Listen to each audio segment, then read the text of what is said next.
July 4th, 1879, marked the precise moment the Atchison, Topeka, and Santa Fe Railroad pushed its iron tracks into the station 1 mile east of the established plaza in Las Vegas, New Mexico territory, an event that instantly fractured the community into two distinct warring districts and signaled the arrival of an industrial predation that Hyman G. Neal watched with calculating eyes. The summer sun hung directly overhead, a blinding white disk in a sky so fiercely blue it seemed to vibrate, baking the high desert plateau to a temperature that made the air shimmer above the newly laid steel rails.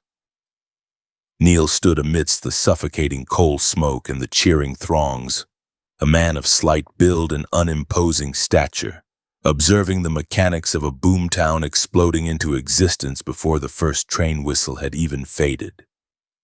He was 30-odd years of age, carrying himself with an affected air of southern gentility that masked a history of petty swindling and failed ventures in Kansas and Colorado. His dark suit dusty from the travel, but his demeanor composed, almost predatory. To the rough laborers driving spikes into the dry earth and the cattlemen watching their world change.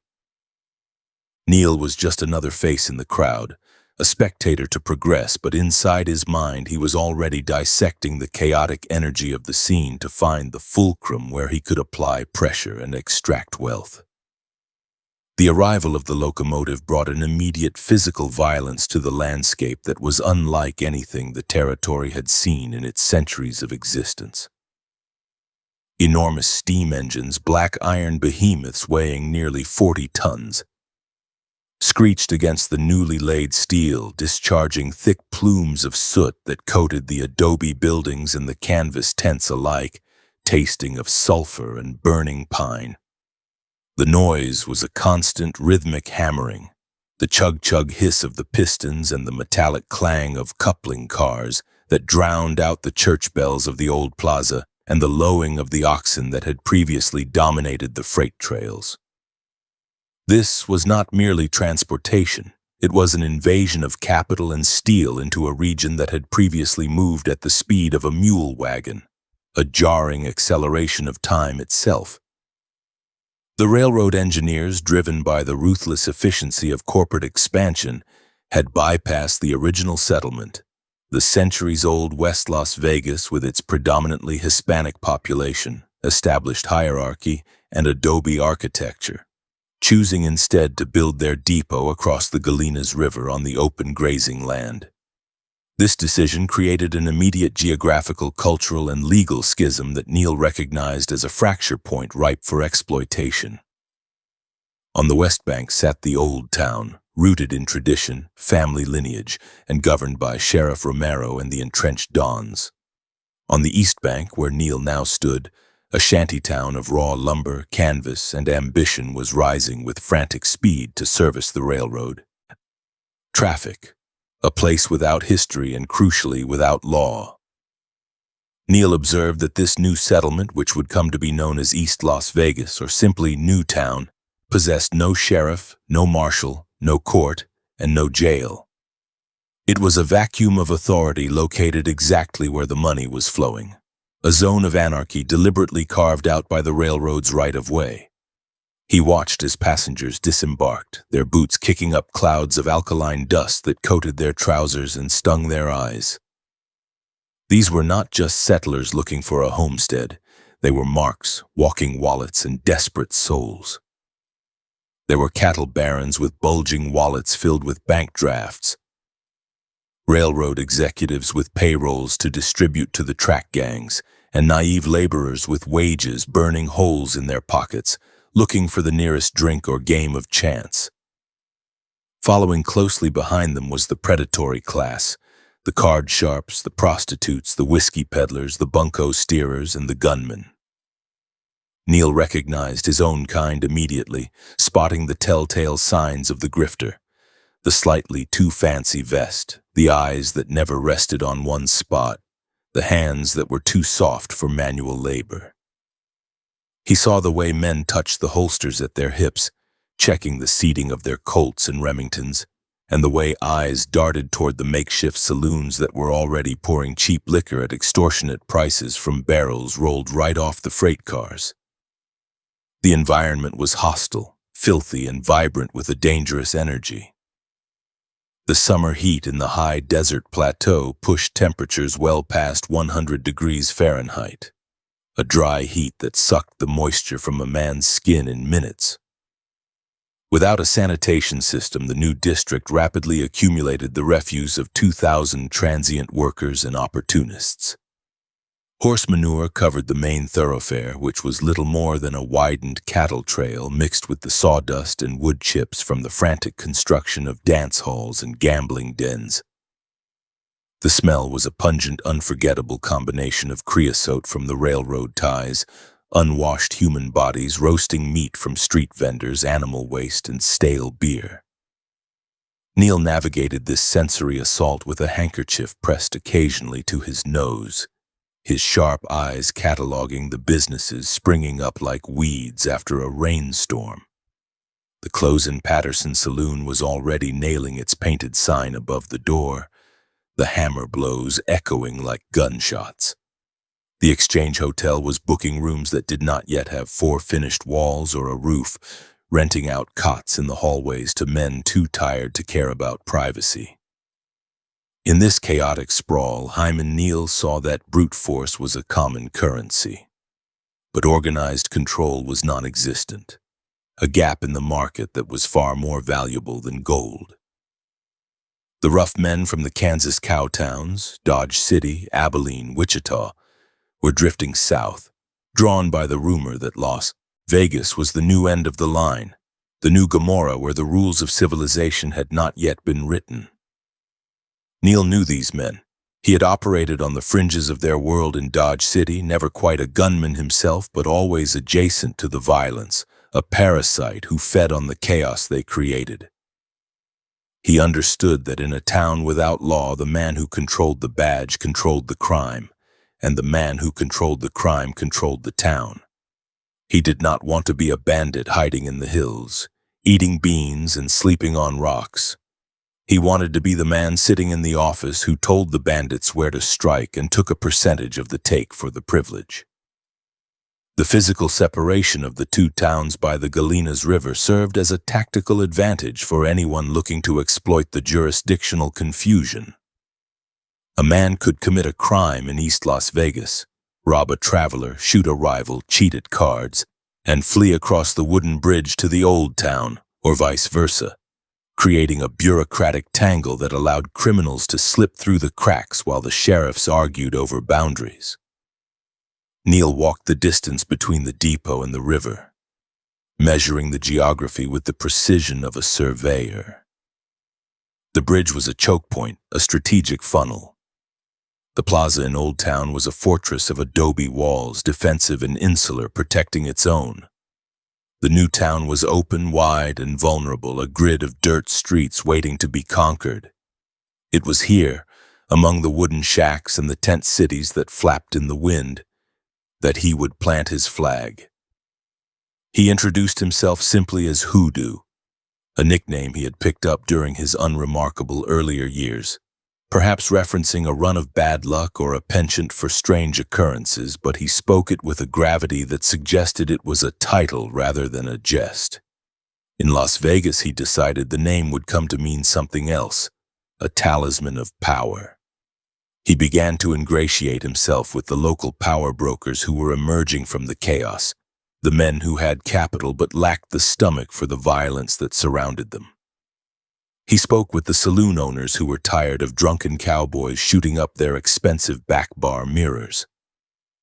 He listened to the railroad foremen who complained about labor unrest, theft of tools, and the constant delays caused by brawls. He presented himself not as a thug, but as a solution, a man who understood the criminal element because he had walked among them. A man who could bring order to the chaos through methods that might be unorthodox but would be effective. The sheer volume of wealth moving through the depot was staggering, a river of commerce that dwarfed anything Neil had seen before. Every day the trains offloaded tons of freight, mining equipment for the boom towns in the mountains, crushing mills and steam boilers, luxury goods for the merchants, including silks and fine wines, and crates of Winchester rifles and ammunition. Return. The trains took on wool, hides, and eventually the vast herds of cattle that were being driven north. The Santa Fe Trail, once a dusty wagon rut that took months to traverse, had been replaced by the Iron Road, increasing the volume of commerce by a factor of 100 and compressing the time frame of transactions from weeks to hours. Cash transactions were the norm, as credit was non-existent between strangers. Gold double eagles, heavy and bright, and silver dollars minted in San Francisco circulated with a velocity that made tracking income impossible. Neil watched a game of faro in a tent saloon where the pot exceeded $5,000, a sum that could buy a substantial ranch and 1,000 head of cattle. The players were armed, the dealer was armed, and the spectators were armed, creating a tension that was palpable. Neil's strategy relied on the fact that the legitimate citizens, the shopkeepers, the hoteliers, the lawyers, were too busy making money to worry about the finer points of civic administration or the background of the men they hired to enforce the peace. They wanted the appearance of law, not the reality of it. They wanted the bodies cleared off the street in the morning so business could continue, but they did not care where the bodies went or who put them there. Neil realized that if he could secure a position that gave him legal authority over the dead and the arrested, he could turn the justice system into a profit engine that would rival the railroad itself. The office of the coroner and the justice of the peace were not glamorous positions. They were viewed as administrative burdens requiring paperwork, dealing with rotting corpses, and presiding over minor disputes about fence lines and unpaid bills. Most gunmen had no interest in such administrative burdens, preferring the glory of the marshal's star. This was Hoodoo's opening, the dull, bureaucratic door that led to the treasury. He spent the weeks following the arrival of the railroad building a network, a spiderweb of connections that spanned the social spectrum. He found men like himself, drifters with a capacity for violence and a hunger for easy money, men who had been displaced by the law in other territories. He frequented the gambling halls not to play but to watch who won and who lost, and more importantly, who cheated effectively and who got caught.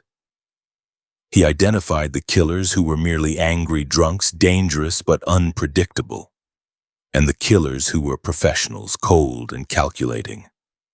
The professionals were the ones he wanted, the tools he could use. He began to whisper in the ears of the merchants that East Las Vegas needed its own governance, separate from the foreign influence of the old town, playing on their prejudices and their fears. He stoked the fear that the old town sheriff would never protect the interests of the railroad men, that the Mexicans were laughing at them from across the river. The heat of July gave way to the monsoons of August, turning the dust of Railroad Avenue into a thick, sucking mud that trapped wagons to their axles and coated everything in a layer of brown filth. The violence escalated with the temperature and the confinement. Arguments over cards ended in gunfire daily, the cracks of revolvers becoming as common as the barking of dogs. Bodies were found in the alleys behind the saloons, stripped of their boots, their watches, and their dignity. The law was effectively mob rule, a terrifying ochlocracy where justice was dispensed by whoever had the most friends present. If a horse thief was caught, he was hanged from the nearest windmill or telegraph pole by a vigilante crowd, his neck snapped without a trial. Neil watched these executions with a critical, unsentimental eye. They were messy, disorganized, and unprofitable. A hanged man's possessions were looted by the mob, scattered to the winds. If Neil were the law, the hanged man's possessions would become evidence, and evidence was property of the court, to be disposed of at the court's discretion. He observed the arrival of a specific dentist-turned-gambler named John Henry Holliday, a man coughing into a handkerchief and carrying a shotgun, Though Holiday was merely passing through on his way to other destinies, his presence signaled the caliber of men gravitating toward the new terminal. The town was becoming a magnet for the most dangerous individuals in the territory, a collection of outlaws, rustlers, and fugitives. Neil knew he could not outshoot these men. He was not a gunfighter. He had to outthink them. He had to create a structure where they worked for him, or at least where they paid him for the privilege of operating. He had to become the gatekeeper of their vices. The railroad also brought the telegraph, the singing wires that connected Las Vegas to the rest of the world instantly. Neil saw this as a double-edged sword that he needed to control. It meant that warrants from other states could arrive in minutes, alerting the locals to a man's past crimes. But it also meant he could track the movements of marshals and judges coming from Santa Fe or Denver. Information was power, and in a town of rumors, the man with the facts was king. He made a point of befriending the telegraph operators, buying them drinks, learning the flow of news before it hit the streets. He learned which gangs were being chased out of Texas by the Rangers and which trains were carrying payroll boxes for the mines. By late summer, the tent city was hardening into a permanent settlement, the temporary structures giving way to buildings meant to last. Wood frame buildings replaced canvas, their facades painted in bright colors to attract customers. Glass windows replaced open shutters reflecting the bustling street scene. The chaotic energy was settling into a rhythm of commerce and predation, a heartbeat of greed. Neil had successfully positioned himself as a fixture of the East Las Vegas community, a man who belonged. He was articulate, he wore a suit that was brushed clean every morning, and he spoke of civic duty and the future of the territory.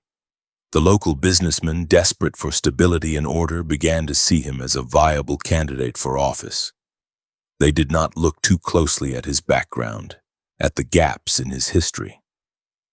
They did not ask why a man with his apparent education was drifting through the territories without a family or a trade.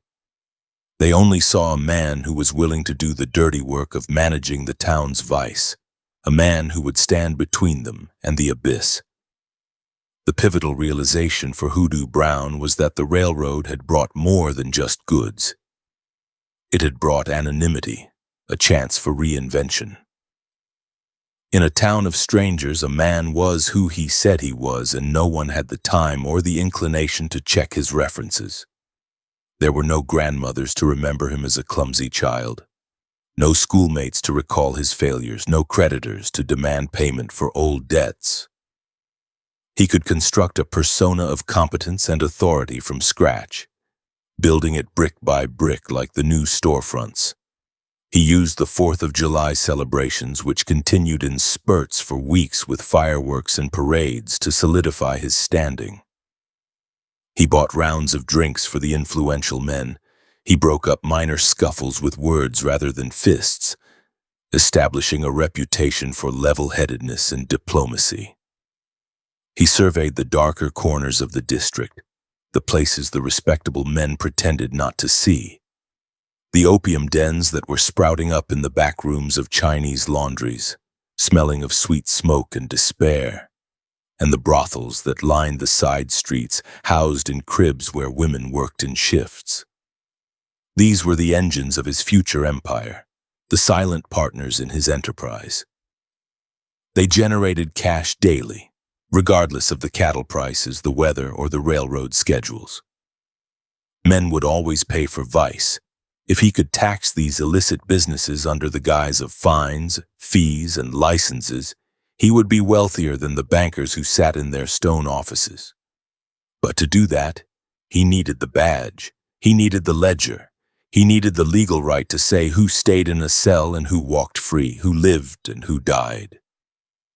As the sun set on the high desert, casting long purple shadows over the Sangre de Cristo mountains and cooling the heated earth, the lights of the saloons in East Las Vegas flickered on, creating a beacon for every outlaw within 100 miles.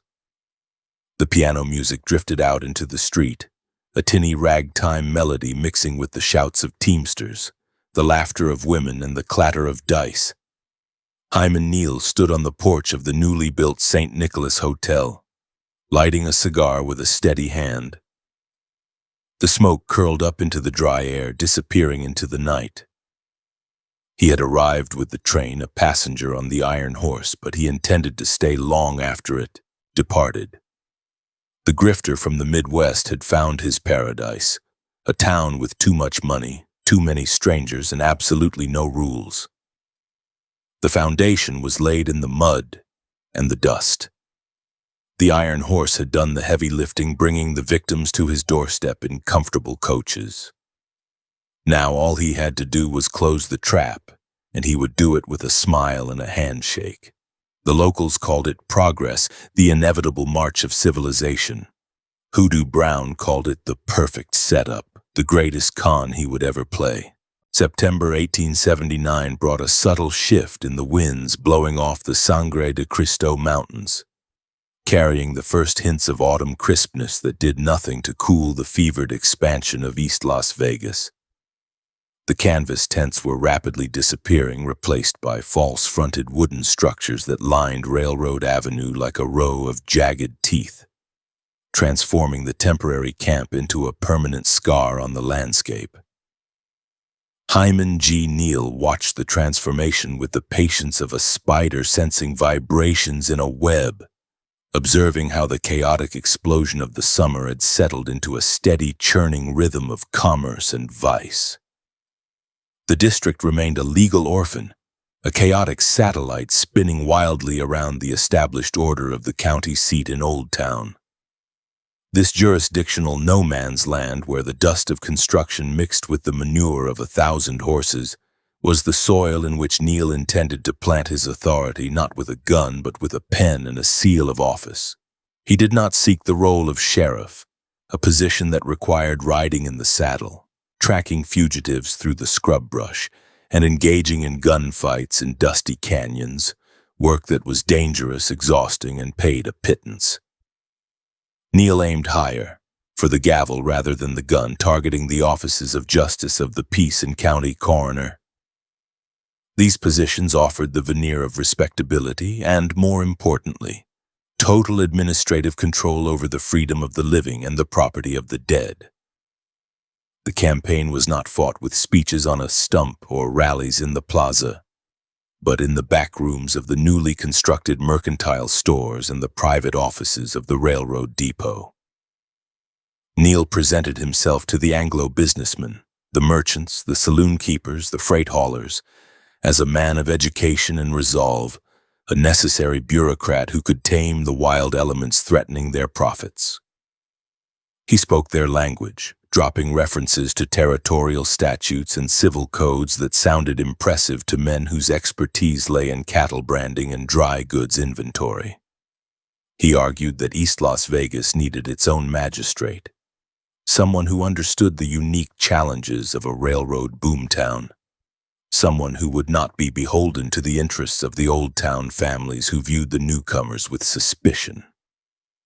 The businessmen, tired of seeing their windows smashed by drunken cowboys without recourse and their inventory stolen by transients, nodded in agreement, seeing in Neal a barrier against anarchy. The appointment process was a formality of influence, greased by Neal's ability to promise stability to the wealthy and leniency to the connected.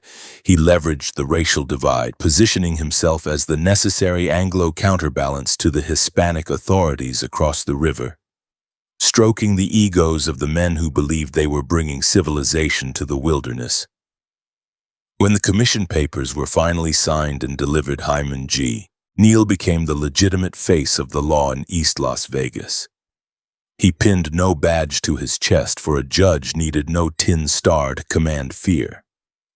He secured an office space on the main plaza of the new town, a room with a heavy oak desk that smelled of polish, a few sturdy chairs for the petitioners, and a large leather-bound ledger that would soon become the most feared book in the territory. His first act was to establish the machinery of his court, a system designed not for justice, but for revenue extraction. A justice of the peace in the New Mexico territory held broad powers that Neil intended to stretch to their absolute limit. He could issue arrest warrants, preside over preliminary hearings for felonies, and adjudicate misdemeanors. In a town where disturbing the peace and carrying deadly weapons were hourly occurrences, the power to levy fines was a license to print money. Neil understood that a jail sentence cost the county money for food and guarding, whereas a fine generated immediate cash that could be pocketed, split, or misplaced in the accounting. He set his court costs high, creating a fee structure that was staggering in its audacity. If a cowboy shot out a street lamp in a fit of drunken exuberance, he was hauled before Judge Hoodoo not for a lecture but for a transaction. The fine might be stated as $20, a significant sum, but the court fees and clerk fees and processing fees and witness fees would triple the amount. If the man could pay, he walked free, lighter in the wallet but retaining his liberty. If he could not pay, he was put to work on the streets, effectively a slave to the municipality until the debt was cleared, or he was held in the damp, lice-ridden jail until a friend came with the cash. Neil marked the payment in his book, a transaction completed, the ink drying as the money moved from the rough hands of the drover to the smooth hands of the magistrate. However, it was the office of the coroner that revealed the true depth of Neil's predatory genius and provided the most direct access to untraceable wealth. In a violent boomtown, death was a daily industry, a constant byproduct of the collision between alcohol, firearms, and industrial machinery. Men died from gunshots, knives, tainted alcohol, exposure to the harsh elements, and crushing railroad accidents. Under the territorial law, when a body was found, the coroner was required to convene a jury of 6 men to determine the cause of death. These jurors were paid a fee by the county for their service. Neil turned this bureaucratic requirement into a patronage system, a way to feed his growing circle of dependents. He selected the jurors from a pool of his own associates, drifters, barflies, and petty crooks he wished to keep in his debt. They sat for 20 minutes, looked at the corpse with feigned interest, ruled the death accidental or at the hands of parties unknown, and collected their government script, which they promptly spent in the saloons Neil protected. The real profit lay in the corpse itself. When a stranger died in Las Vegas, and almost everyone was a stranger, they often carried their entire net worth on their person. A cattle buyer might have a money belt with $3,000 in gold intended for a herd. A gambler might have a diamond stick pin, a gold pocket watch, and a roll of banknotes worth $500. As coroner, Neil took custody of the body and its effects. He was responsible for inventorying the deceased's property to be held for the next of kin. In practice, the next of kin were rarely found, and the telegraph inquiries were conveniently lost or never sent. A man known only as Texas Jack or Slim had no traceable family in the ledgers of Hoodoo Brown. The gold coins, the jewelry, the high-quality firearms, they simply evaporated into the pockets of the coroner. The official ledger would record 1 worn pair of boots, a tin of tobacco, and 50 cents in coin, while the heavy gold double eagles moved quietly into Neil's private safe, hidden behind a portrait in his office. One specific afternoon in late September illustrated the ruthless efficiency of this system. A transient prospector, a man with skin like tanned leather and hands scarred from years of breaking rock, was found dead behind the quintessential gambling hall. His skull crushed by a blunt object, likely a pistol barrel or a heavy rock. Neil arrived on the scene wearing his dark suit, carrying a notebook and a pencil. He shooed away the curious onlookers with a wave of his hand, projecting an air of solemn professionalism. He knelt in the dust, not to pray but to frisk. He felt the weight of the man's pockets, the lump of the money belt beneath the shirt. He noted the quality of the revolver in the holster, a new model Colt that would fetch a good price.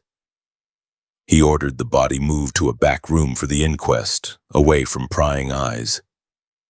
Within the hour, he had assembled his jury, 6 men who smelled of cheap whiskey and knew the drill perfectly. They shuffled into the room, hats in hands, looking at the floor. Neil presented the body, stripped now of the money belt and the gun. He guided them through the process, asking leading questions that pointed away from any specific suspect. "It appears the man fell and struck his head, does it not?" he would suggest. The jury, eager for their fee and a drink, nodded in agreement. The verdict was swift. Death by misadventure. The prospector's pouch of gold dust, weighing nearly 2 pounds and representing a year of back-breaking labor, was never entered into the county records. It was the fee for efficiency, the tax on dying in Hoodoo Brown's town.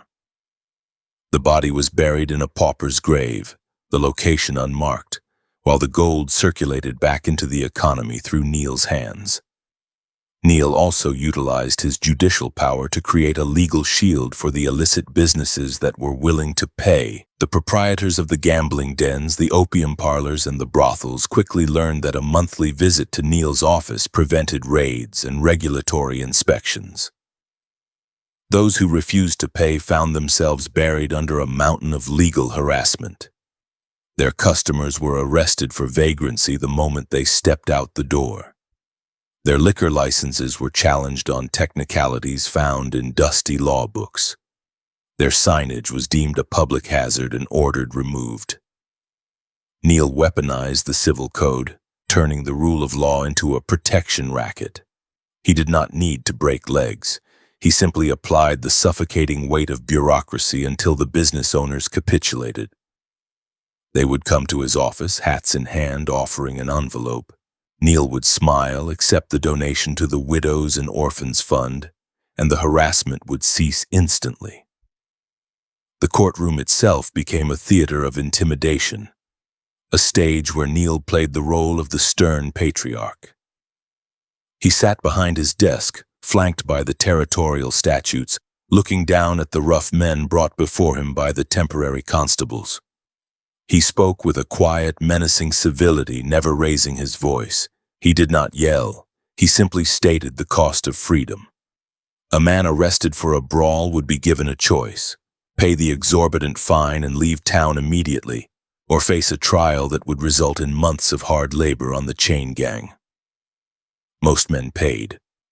They emptied their pockets, handed over their horses, and walked out of Las Vegas with nothing but the clothes on their backs, grateful to have escaped the cage. Neil marked the payment in his book, the columns of numbers growing longer with each passing day. To the public, Neil maintained the facade of the overworked public servant, the martyr for the cause of civilization. He complained loudly to anyone who would listen about the lawlessness of the element drifting in from Texas. He wrote letters to the territorial governor in Santa Fe, demanding more resources to fight the criminal scourge, positioning himself as the only line of defense. He attended the social functions of the respectable class, drinking tea with the wives of the merchants and discussing the need for a new schoolhouse and a proper church. He was a chameleon, shifting effortlessly between the parlor and the gutter. The citizens saw a man trying to hold back the tide of barbarism. They did not see that he was directing the tide to fill his own reservoir. By the end of September, the structure of control was solidified. Neil had the legal authority to arrest anyone, the legal authority to seize the property of the dead, and the political cover of the town's elite. He had turned the courthouse into a clearinghouse for criminal profits. Yet he recognized a deficiency in his operation. He was a man of paperwork and plans, not a man of physical violence.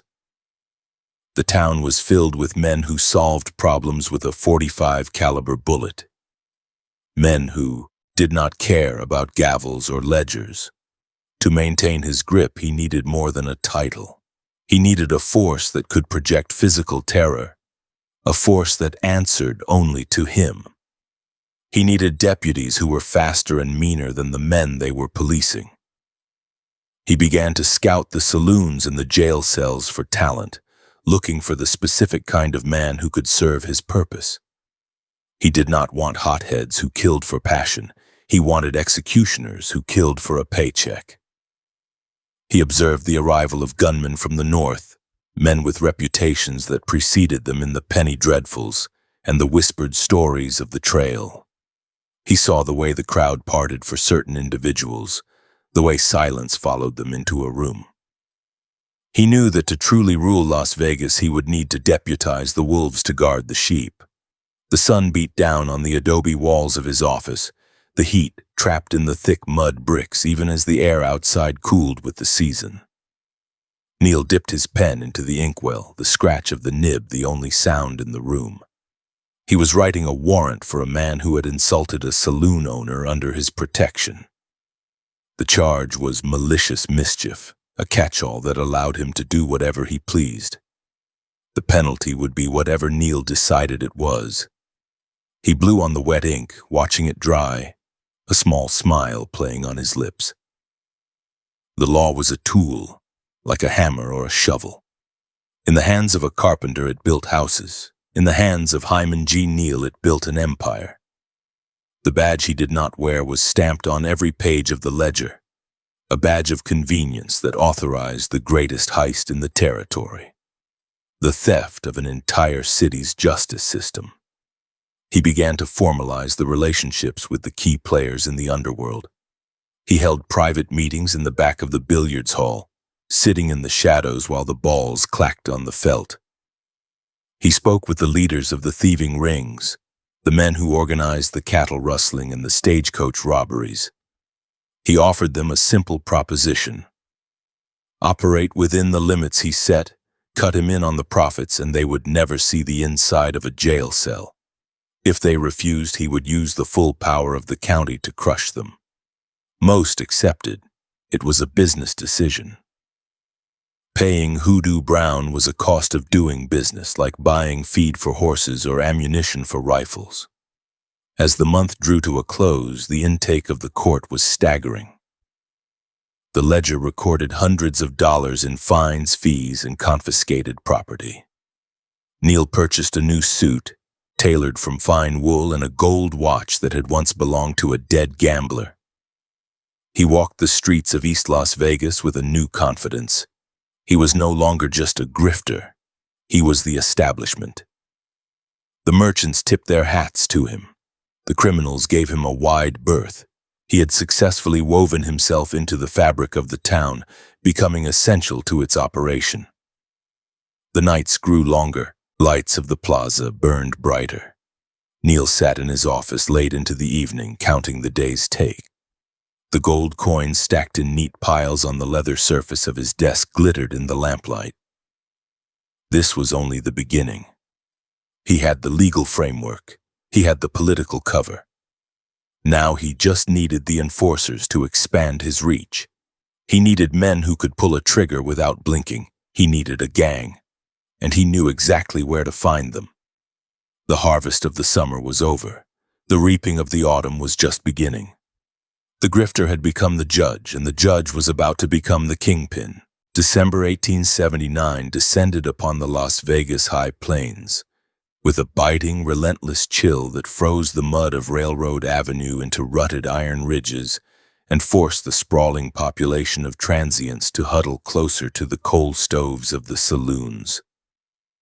The winds howled down from the snowy peaks of the Sangre de Cristo range, cutting through the thin pine walls of the hastily constructed shanties and chilling the bones of the thousands who had come seeking fortune. Hyman G. Neal sat in the warm, smoke-filled recesses of the Dodge City saloon, a glass of amber whiskey untouched before him, watching the condensation weep down the window pane.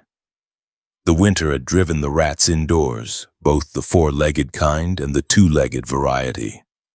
The town was now a pressure cooker of confined vice, and Neil knew that his bureaucratic control, his ledger, his gavel, his coroner's jury, was no longer sufficient to contain the explosive potential of the men surrounding him. He needed a pack of wolves to police the sheep, and he intended to handpick the alpha predators. The recruitment process was not advertised on broadsheets nor announced in the town square. It was conducted through the subtle nod of a head, the sliding of a drink down a polished bar, and the quiet assessment of a man's eyes when a gun was drawn in anger. Neil had been observing the drift of gunmen from Kansas for months. He saw them arrive on the cattle trails and the rail cars, men who had outlived their welcome in Dodge City, Wichita, and Hayes. They were the refuse of the frontier, men whose only marketable skill was the ability to kill without hesitation or remorse. Neil did not fear them. He coveted them. He recognized that the difference between an outlaw and a lawman in this territory was often nothing more than a piece of tin pinned to a lapel. He intended to bestow that legitimacy upon the most dangerous men he could find, forging a weapon that would secure his grip on the Las Vegas underworld. His first target was a man who already carried the scent of death like a cheap cologne. Mysterious Dave Mather. Mather was an enigma, a man of few words and even fewer friends. He was a descendant of Puritan stock, claiming a lineage that stretched back to the witch hunters of Salem, and he wore that heritage like a shroud. There was a cold, detached quality to his violence that unsettled even the hardened killers of the plaza. He did not kill with the hot blood of a drunkard.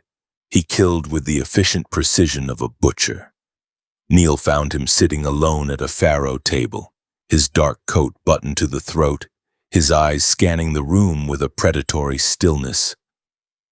Mather was not a large man, but he occupied space with a density that repelled intrusion. Neil approached him not as a supplicant but as a partner. He offered Mather the position of deputy marshal. It was a stroke of genius. By making the most terrifying man in town the law, Neil ensured that no one would dare challenge the authority of the court. Mather accepted with a nod, his expression unchanging. He understood the game perfectly. The badge was a hunting license. Next came Joshua J. Webb. If Mather was the mystic executioner, Webb was the professional soldier. He had served as a deputy in Dodge City and a regulator in the Lincoln County War. He was a man who understood the mechanics of a gunfight, the angles, the cover, the reload. Webb was handsome in a rough, weathered way with a mustache that curled over a mouth that rarely smiled. He carried himself with the confidence of a man who had survived a dozen shootouts and expected to survive a dozen more. Neil saw in Webb the perfect frontman for his police force. Webb looked the part of a marshal. He was commanding, physically imposing, and capable of projecting an air of authority that would fool the respectable merchants while terrifying the criminal element. Neil met Webb in the lobby of the Exchange Hotel discussing the terms of employment over cigars. The salary from the city was nominal, Neil explained. The real money lay in the fees, the percentage of fines, the recovery rewards, and the unspoken tax levied on the illicit businesses they would protect. Webb signed on, bringing a level of tactical competence to the gang that raised them above mere thugs. The third pillar of this unholy trinity was Dave Rudabaugh. Rudabaugh was the wild card, a man of chaotic violence and unchecked greed. He was a train robber, a bandit, and a fugitive with a price on his head in multiple states. He was widely known to associate with Billy the Kid and had a reputation for brutality that bordered on the psychopathic. To hire such a man as a police officer was an act of supreme audacity, but Neil calculated that Rudabaugh's fearsome reputation was exactly what was needed to cow the rough laborers of the railroad camps. Rudabaugh was dirty, loud, and dangerous. He did not have the cold grace of Mather or the professional veneer of Webb. He was a blunt instrument, a sledgehammer. Neil recruited him with the promise of immunity. As long as Rudabaugh worked for the Dodge City Gang, as they were beginning to be called, the warrants from Texas and Kansas would be ignored. He would be protected by the very law he had spent his life breaking. With these three men forming the nucleus, Neil filled out the ranks with other hard cases from the Kansas cattle towns. Joe Carson, who would serve as the city marshal, though clearly a puppet for the others. Big Tom Pickett, and a handful of others who drifted in and out of the orbit. They were sworn in during a private ceremony in Neil's office, raising their right hands and swearing to uphold the laws of the territory of New Mexico. The irony was thick enough to choke on. These men who had collectively robbed trains, killed lawmen, and terrorized towns across the West were now the sole guardians of public safety in East Las Vegas. They pinned the stars to their chests, the metal gleaming in the lamplight. They were no longer outlaws. They were the law. The transformation of the town was immediate and terrifying. The gang did not patrol. They occupied. They walked the wooden sidewalks of Railroad Avenue four abreast, forcing pedestrians into the mud. They entered saloons not to keep the peace, but to inspect the till. They developed a system of extortion that was breathtaking in its simplicity and effectiveness. They would enter a gambling hall, identify a high-rolling stranger who looked like he had money, and arrest him on a trumped-up charge, usually disturbing the peace, public intoxication, or carrying a deadly weapon within city limits. The terrified victim would be hauled before Justice of the Peace Neil.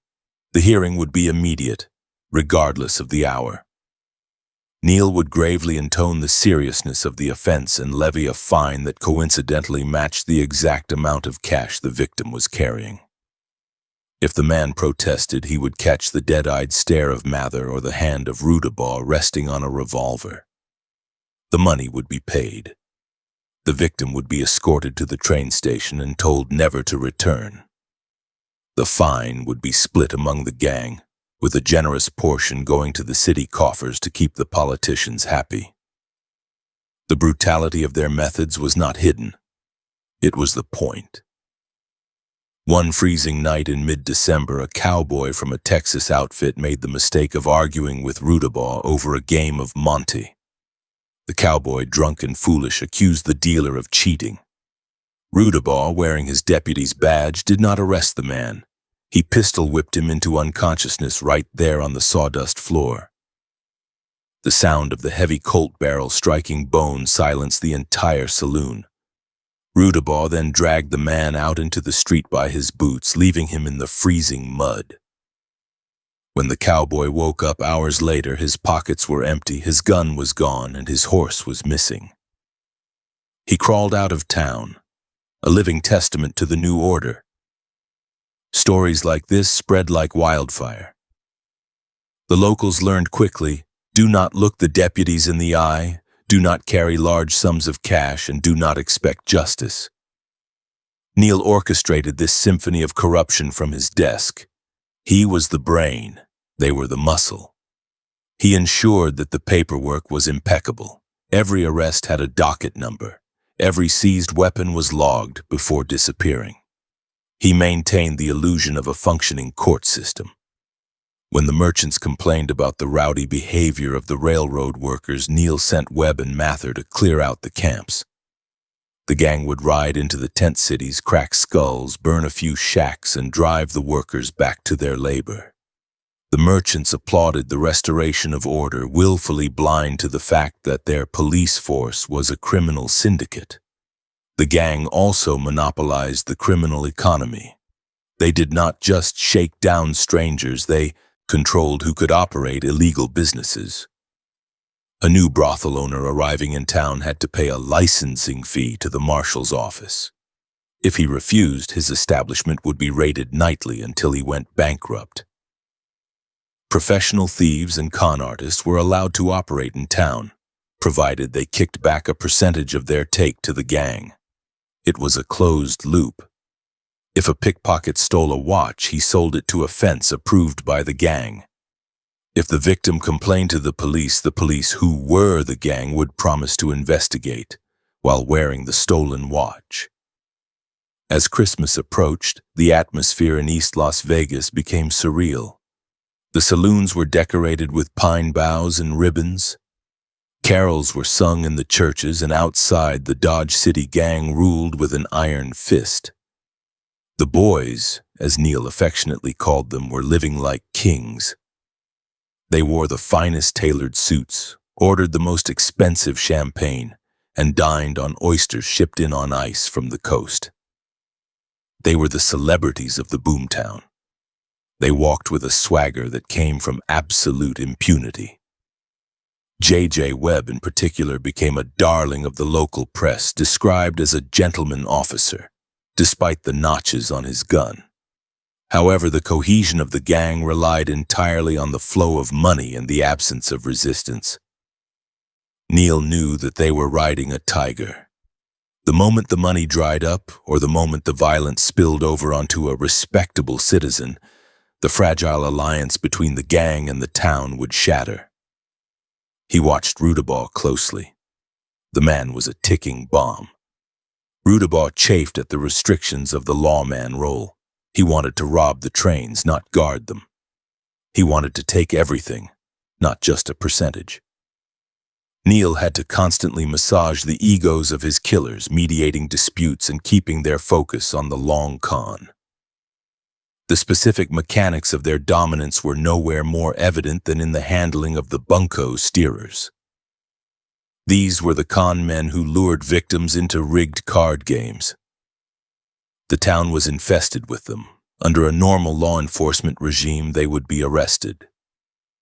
Under Hoodoo Brown's regime, they were employees. Neil designated specific territories for different con crews. One crew worked the depot, catching the greenhorns as they stepped off the train. Another worked the hotel lobbies. They paid a daily tax to Mather or Webb. If a mark realized he had been swindled and pulled a gun, the deputies would swoop in, not to arrest the swindler, but to arrest the victim for assault with a deadly weapon. The victim would be fined, the swindler would keep the loot, and the gang would take their cut. It was a perfect self-sustaining ecosystem of predation. One incident in late December solidified the gang's terrifying reputation. A group of 4 freighters, tough men accustomed to the hardships of the trail, decided they weren't going to pay the protection fee at a local dance hall. They barricaded themselves in a corner, weapons drawn. Marshal Joe Carson, accompanied by Mather and Webb, arrived on the scene. There was no negotiation. The lawmen simply walked into the room, their badges catching the light. The freighters, seeing the cold, dead eyes of Mather and the professional stance of Webb, faltered. The psychological weight of facing the Dodge City gang was heavier than lead. They surrendered their guns without a shot fired. They were beaten in the alley, stripped of their wages, and thrown into the unheated jail cell for 3 days. When they were released, they thanked the deputies for their leniency. That was the power Hoodoo Brown had cultivated. The power to make men grateful for their own victimization. The gang operated from a specific headquarters, a saloon that became their de facto precinct house. Here, the line between law enforcement and organized crime vanished completely. Wanted posters for their friends were used to light cigars. Stolen goods were divided on the pool tables. Neil would visit in the evenings, reviewing the day's arrests and collecting his share. He felt a profound sense of accomplishment. He had done what no one else could do. He had tamed the wildest town in the West, not by eliminating crime, but by unionizing it. The social dynamic of the gang was complex. They were not friends in the traditional sense. They were colleagues in a high-risk enterprise. Mather and Webb respected each other's professionalism but spoke little. Rudabaugh was the loud drunk at the party, tolerated because of his usefulness in a fight. Neil was the manager, the man who kept the books and paid the bribes.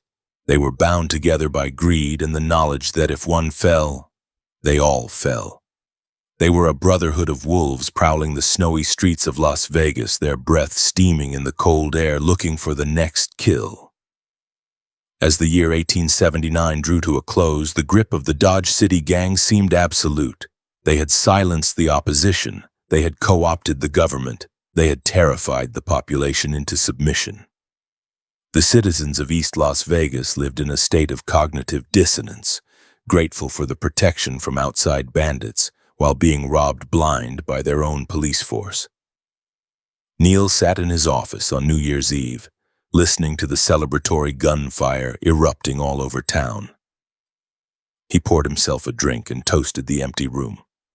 He had built a machine that turned lead into gold. But in the distance, the wind was picking up, rattling the window panes, a harbinger of the storms to come. The wolves were fed, but wolves are never satisfied for long. The balance was delicate, and the slightest tremor could bring the whole edifice crashing down.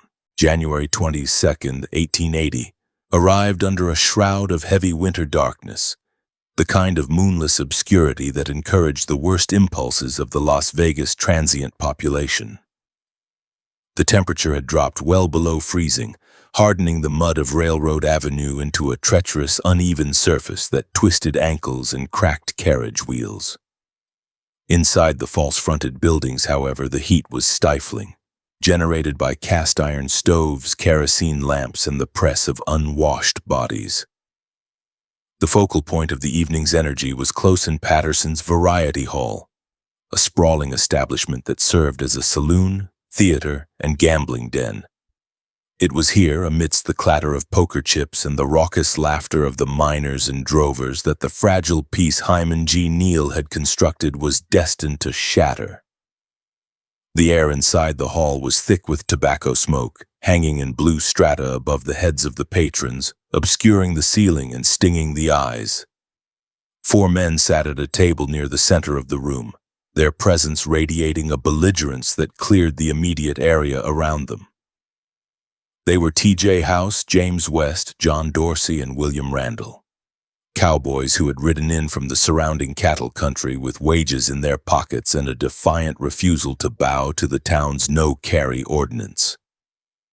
They were heavily armed, their revolvers sitting openly on the table or hanging low on their hips, a direct challenge to the authority of the Dodge City gang. They had been drinking for hours, their voices rising in volume and aggression, shouting insults at the servers and casting dark looks at the house dealers. They represented the untamed element that Neal sought to tax and control. But on this night, they were not interested in paying the protection fees. They were looking for a fight. City Marshal Joe Carson was patrolling the street outside when the complaints began to filter out of the hall. Carson was the public face of the law in East Las Vegas, a man who walked with a heavy step and a confident demeanor. He was the legitimate shield behind which the gang operated, the man who pinned on the star and attended the town council meetings. He was accompanied that night by his deputy, mysterious Dave Mather. The contrast between the 2 men was stark. Carson was blustery and commanding. Mather was silent and spectral, moving with a quiet economy of motion that unsettled anyone who watched him too closely. When the report of the armed disturbances reached them, Carson adjusted his gun belt and marched toward the double doors of the Variety Hall, intending to enforce the municipal code with the butt of a pistol if necessary. Mather followed a few paces behind, his eyes scanning the shadows. The moment the lawman entered the hall, the ambient noise of the room dropped. The piano player faltered and conversations died mid-sentence. All eyes turned to the table where House, West, Dorsey, and Randall were holding court. Carson approached them directly, his voice booming over the silence. He ordered the men to surrender their weapons, citing the ordinance that prohibited the carrying of firearms within the city limits. It was a standard procedure, one that had been performed hundreds of times since Neal took office. Usually the cowboys would grumble, hand over their irons to the bartender for safekeeping, and continue drinking. But the liquor and the bravado had taken hold of these 4 men. They looked at Carson with sneering contempt. They saw a man they considered a puppet for the corrupt Easterners, a hired thug with a badge. The refusal was verbal at first, a string of profanities directed at Carson's lineage and authority. Then, the physical tension snapped. Carson reached for TJ House, intending to physically disarm him. It was a fatal miscalculation of the cowboy's resolve. In a fraction of a second, the scene exploded into violence. The cowboys did not submit. They drew. The room, confined and crowded, became a kill box. The sound of high-caliber revolver fire in an enclosed space was deafening, a physical blow to the eardrums that disoriented the senses. Muzzle flashes illuminated the smoke like lightning in a thunderhead. Carson, standing at point-blank range, never had a chance. Multiple bullets struck him almost simultaneously. He took a round to the torso that punched through his coat and shattered his spine, dropping him to the sawdust-covered floor instantly. He gasped for air, his authority dissolving in a pool of spreading blood. As he fell, he fired wildly, his shots going wide of the marks. The marshal, the symbol of Hoodoo Brown's legitimacy, was effectively dead before he hit the ground. Mysterious Dave Mather did not panic. As the room erupted in screams and patrons scrambled for cover, overturning tables and trampling one another to reach the exits, Mather stood his ground with an unnatural calm. The ancient killer lived up to his moniker. He did not fire wildly. He took a split second to acquire a target through the haze of black powder smoke. His first shot struck William Randall. The heavy lead slug caught the cowboy in the chest, folding him over. Randall collapsed, his gun skittering across the floorboards, his life ending in the gore of a bar room floor. The other three cowboys, House, West, and Dorsey, continued to fire, turning their weapons on Mather. Bullets splintered the wood of the bar and shattered the mirrors behind it, sending shards of glass raining down on the terrified bartenders. Mather returned fire, his movements precise and mechanical. He grazed John Dorsey, a bullet tearing through the flesh of the man's arm, but he did not score a killing hit. The sheer volume of fire forced Mather to seek cover behind a pillar, giving the surviving three gunmen a momentary opening. Realizing they had just killed the city marshal and that the entire town would soon be upon them, House, West, and Dorsey made a desperate break for the rear exit. They fired blindly behind them to suppress pursuit, kicking open the back door and vanishing into the freezing darkness of the alleyway. The silence that followed the gunfire was heavier than the noise. The variety hall was a wreck of overturned furniture, broken glass, and moaning patrons. In the center of the carnage lay Joe Carson, his life ebbing away rapidly. Men rushed to his side, but the wounds were catastrophic. He was carried out of the hall, his blood dripping onto the frozen mud of the street he had sworn to patrol. He died shortly thereafter, the first casualty of the war for Las Vegas. William Randall lay dead near the table, his body abandoned by his fleeing comrades. Hyman G. Neal received the news at his office, likely brought by a breathless runner. He did not rush to the scene to weep. He sat at his desk, his mind racing through the implications. The death of Joe Carson was a tactical blow. Carson was a useful tool, a man who could talk to the respectable citizens. But Neal also saw the strategic opportunity. The killing of a lawman changed the narrative completely. The Dodge City gang were no longer just thugs with badges. They were now the avengers of a fallen hero. The cowboys were no longer just rowdy drunks. They were cop killers, anarchists who threatened the very fabric of the society Neal was building. Neal moved with the decisive speed of a general. He issued immediate orders to close the saloons. He declared a state of emergency, effectively placing the town under martial law. He summoned his remaining lieutenants, J.R. J. Webb, Dave Rudabaugh, and Tom Pickett. The gang assembled, not as drinking buddies, but as a paramilitary death squad. They were joined by a posse of concerned citizens, men who had been deputized on the spot by Neal's authority. The mandate was simple: find the killers. There was no talk of a trial. There was no discussion of bail. The ledger had been balanced in blood, and Neal intended to collect the debt with interest. The manhunt that night was a chaotic sweep of the town and the surrounding countryside. The three fugitives, West, Dorsey, and House, had a head start, but they were wounded and on foot in a hostile environment. They managed to reach their horses, likely tethered nearby, and rode hard out of town, heading for the rough terrain where they thought they could hide. The posse, led by the fury of the remaining gang members, scoured the streets, kicking in doors of known sympathizers and dragging men out of their beds for questioning. The veneer of civilization was stripped away entirely. Any man found with a gun that night was liable to be shot on sight. Back at the plaza, the mood of the town shifted from shock to a cold, hard anger. The merchants who had previously grumbled about the gang's heavy-handed tactics now clamored for vengeance. Carson was one of them, a defender of the peace. Neil capitalized on this sentiment, stoking the fires of outrage. He spoke to the gathered crowds, his voice trembling with a carefully manufactured righteousness. He promised that justice would be swift and terrible. He framed the conflict not as a drunken brawl, but as an assault on the town itself. The body of William Randall was removed to the undertakers, a grim trophy of the night's work.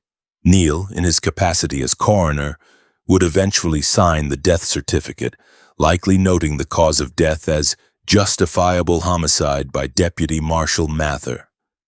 There would be no inquest for Randall, no jury to deliberate. His death was merely a footnote.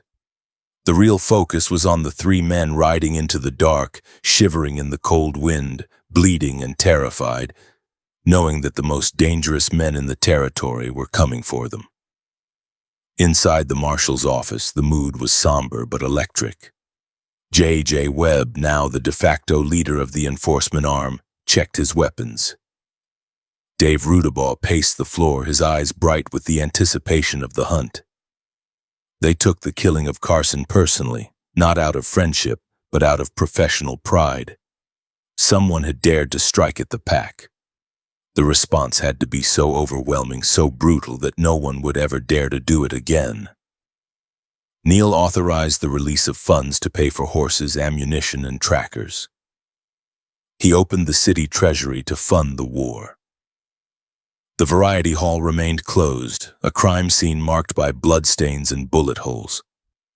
The story of the shootout began to circulate, growing more legendary with each retelling. Mather's cold efficiency was praised. Carson's bravery was exaggerated. The cowboys were demonized as monsters.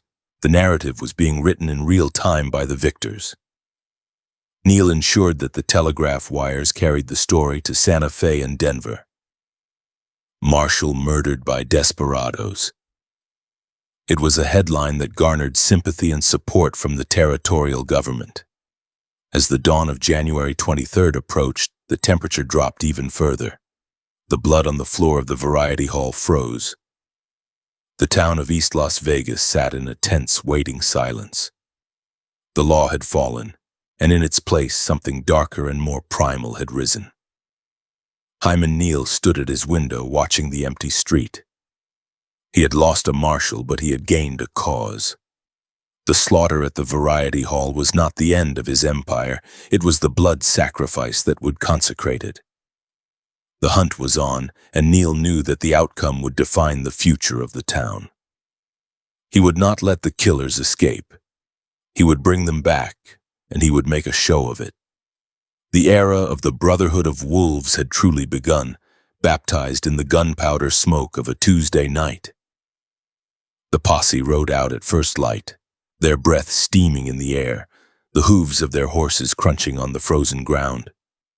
They were tracking blood trails and hoof prints, following the path of the fugitives toward the mesas. The legal niceties were left behind in Neil's office. This was a pursuit of vengeance. The three cowboys huddled somewhere in the scrub brush were already dead men. They just didn't know it yet. The machinery of the Hoodoo Brown ring was grinding into gear, fueled by the death of Joe Carson, and it would not stop until it had consumed those who defied it.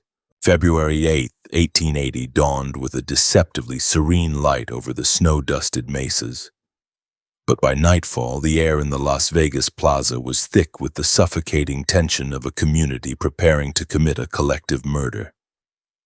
The manhunt that had scourged the countryside for weeks had finally borne fruit, a bitter harvest of two exhausted, frost-bitten men who were dragged back into town not as prisoners of the law, but as sacrifices to the public's rage. James West and John Dorsey, the surviving architects of Marshal Joe Carson's death, had been run to ground in the rugged wilderness near Coyote Springs, their endurance broken by the relentless pursuit of the posse and the unforgiving winter elements. They sat slumped in the saddles of their captors' horses, their hands bound tightly with rawhide that bit into their wrists, their faces gaunt masks of windburn and despair. They were paraded through the streets of East Las Vegas first, a calculated display of triumph orchestrated by the Dodge City gang to show the populace that the arm of Hyman G. Neal was long enough to reach into the deepest canyons. The prisoners were not housed in the makeshift lockup of the new town, where security was lax and the walls were thin pine. Instead, they were transported across the Galenas River to the San Miguel County Jail in Old Town, a fortress of adobe and stone situated just off the main plaza. Sheriff Desiderio Romero, the legitimate authority of the county, accepted custody of the men with a grim resignation. He understood the dynamics at play better than anyone. He saw the size of the armed escort that had brought them in. Men like J.J. Webb and mysterious Dave Mather, who lingered at the jailhouse door with the proprietary air of men who were merely loaning their property to the state. Romero locked West and Dorsey in the heavy iron cells, the clank of the bolts echoing through the stone building. But he knew the walls were designed to keep men in, not to keep a furious town out. As the sun dipped below the horizon, casting the plaza into a deep blue-gray twilight, the machinery of the vigilante movement began to turn with frightening efficiency. Hyman Neal remained in his office in East Las Vegas, maintaining the plausible deniability of the bureaucrat, but his influence was the current running through the telegraph wires and the whispers in the saloons. The Vigilance Committee, a shadow organization comprised of the merchants, cattlemen, and railroad contractors who had grown tired of the violence, began to assemble. These were not drunken louts looking for a brawl. They were the pillars of the community, men in wool coats and derby hats, armed with Winchesters and double-barreled shotguns. They gathered first in the dance halls and the hotel lobbies of the new town, their resolve hardened by the rhetoric Neal had been feeding them since Carson's death.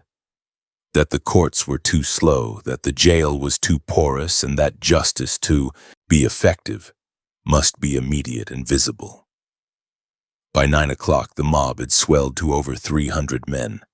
They formed a column on Railroad Avenue, a dark river of humanity flowing toward the bridge that connected the two towns. The silence of their march was more terrifying than any shout. The only sounds were the crunch of hundreds of boots on the frozen mud and the rhythmic clinking of gun belts. They crossed the bridge into Old Town, invading the jurisdiction of the Hispanic population with a singular, deadly purpose. The residents of West Las Vegas shuttered their windows and bolted their doors, recognizing the signs of an Anglo lynch mob. This was an invasion of the old order by the new, a demonstration that the railroad money and the railroad guns now dictated the terms of life and death in the valley. When the mob reached the plaza in front of the jail, they found Sheriff Romero and a handful of deputies standing on the steps. It was a tableau of inevitable defeat. Romero, a man of honor and tradition, held up a hand, shouting for the crowd to disperse, invoking the sanctity of the law and the right to a fair trial. His voice was swallowed by the wind and the sheer mass of the men facing him. The leaders of the mob, men whose faces were covered with handkerchiefs or simply shadowed by the brims of their hats, stepped forward. They did not ask for the keys, they demanded them.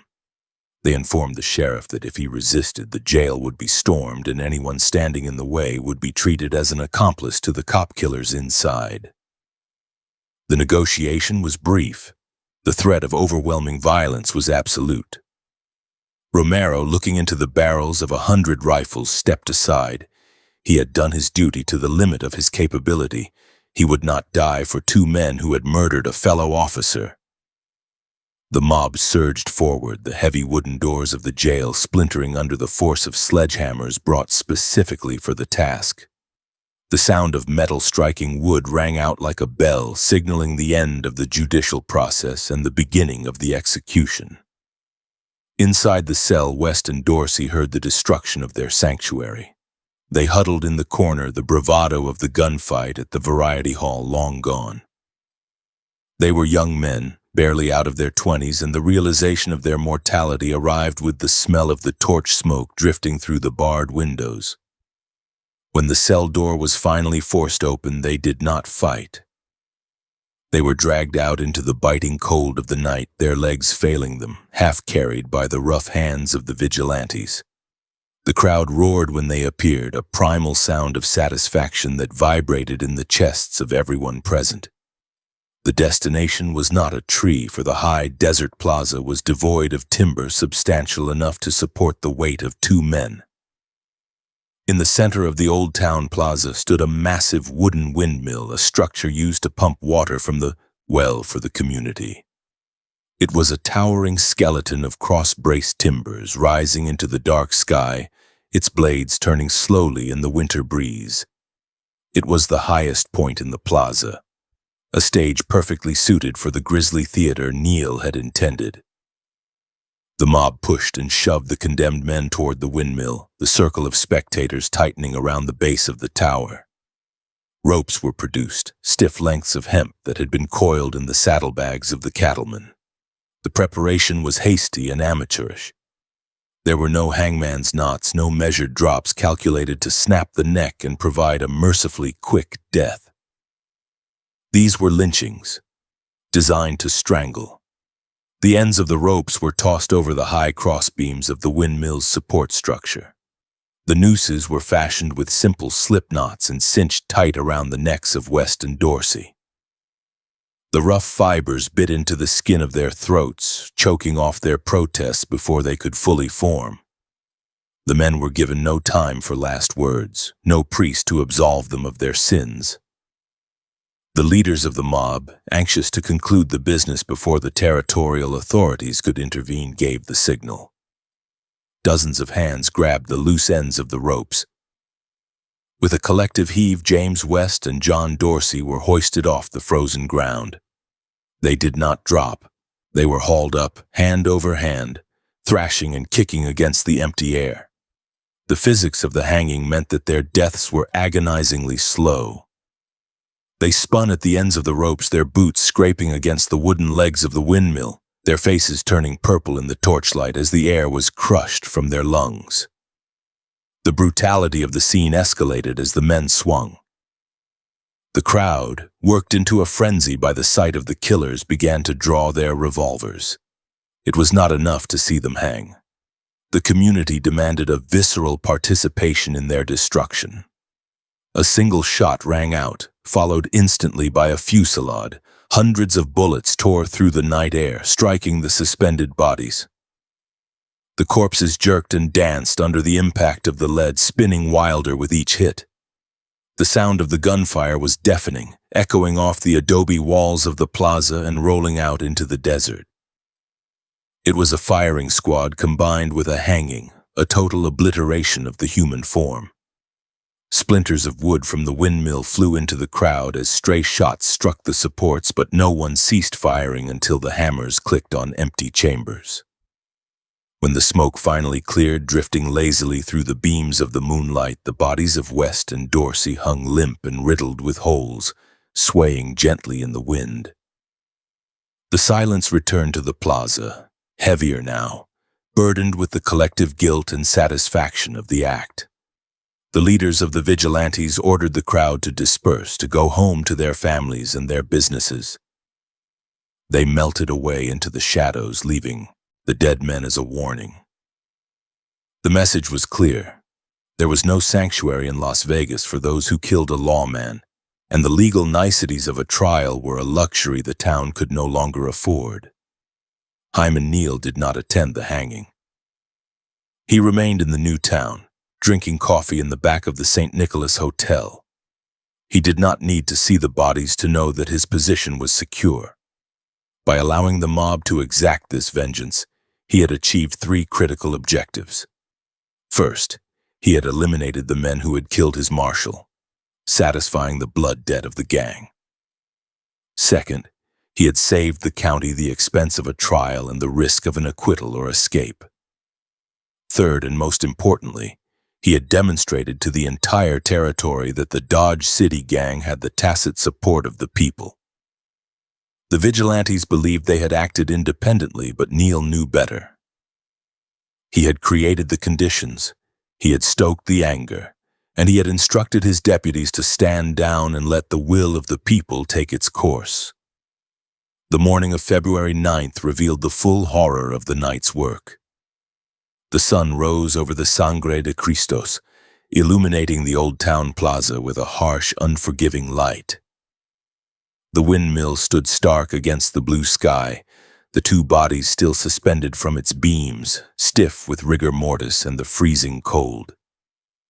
They turned slowly, displaying the ruin of their clothing and the devastation of the gunshots to the early risers.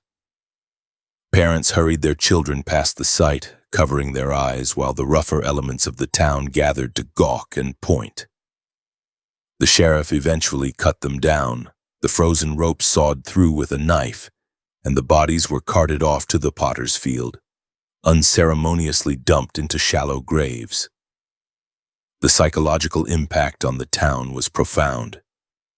The judgment at the windmill signaled the end of any pretense of civilized law. The town had tasted blood, and the line between the criminal and the citizen had been irrevocably blurred. For Neal and his associates, Webb, Rudabaugh, Mather, the lynching was a green light.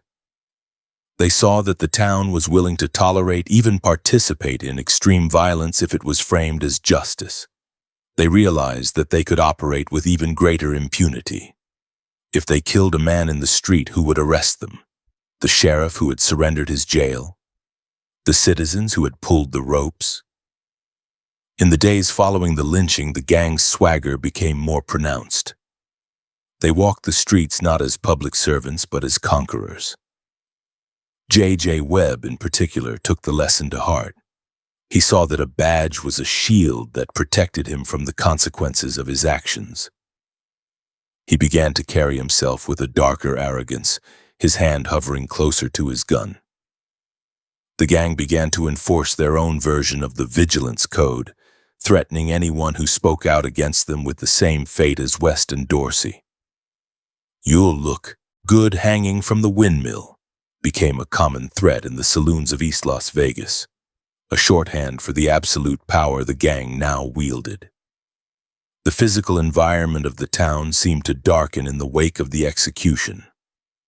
The winter storms continued to batter the plateau, piling snow against the buildings and freezing the water in the troughs.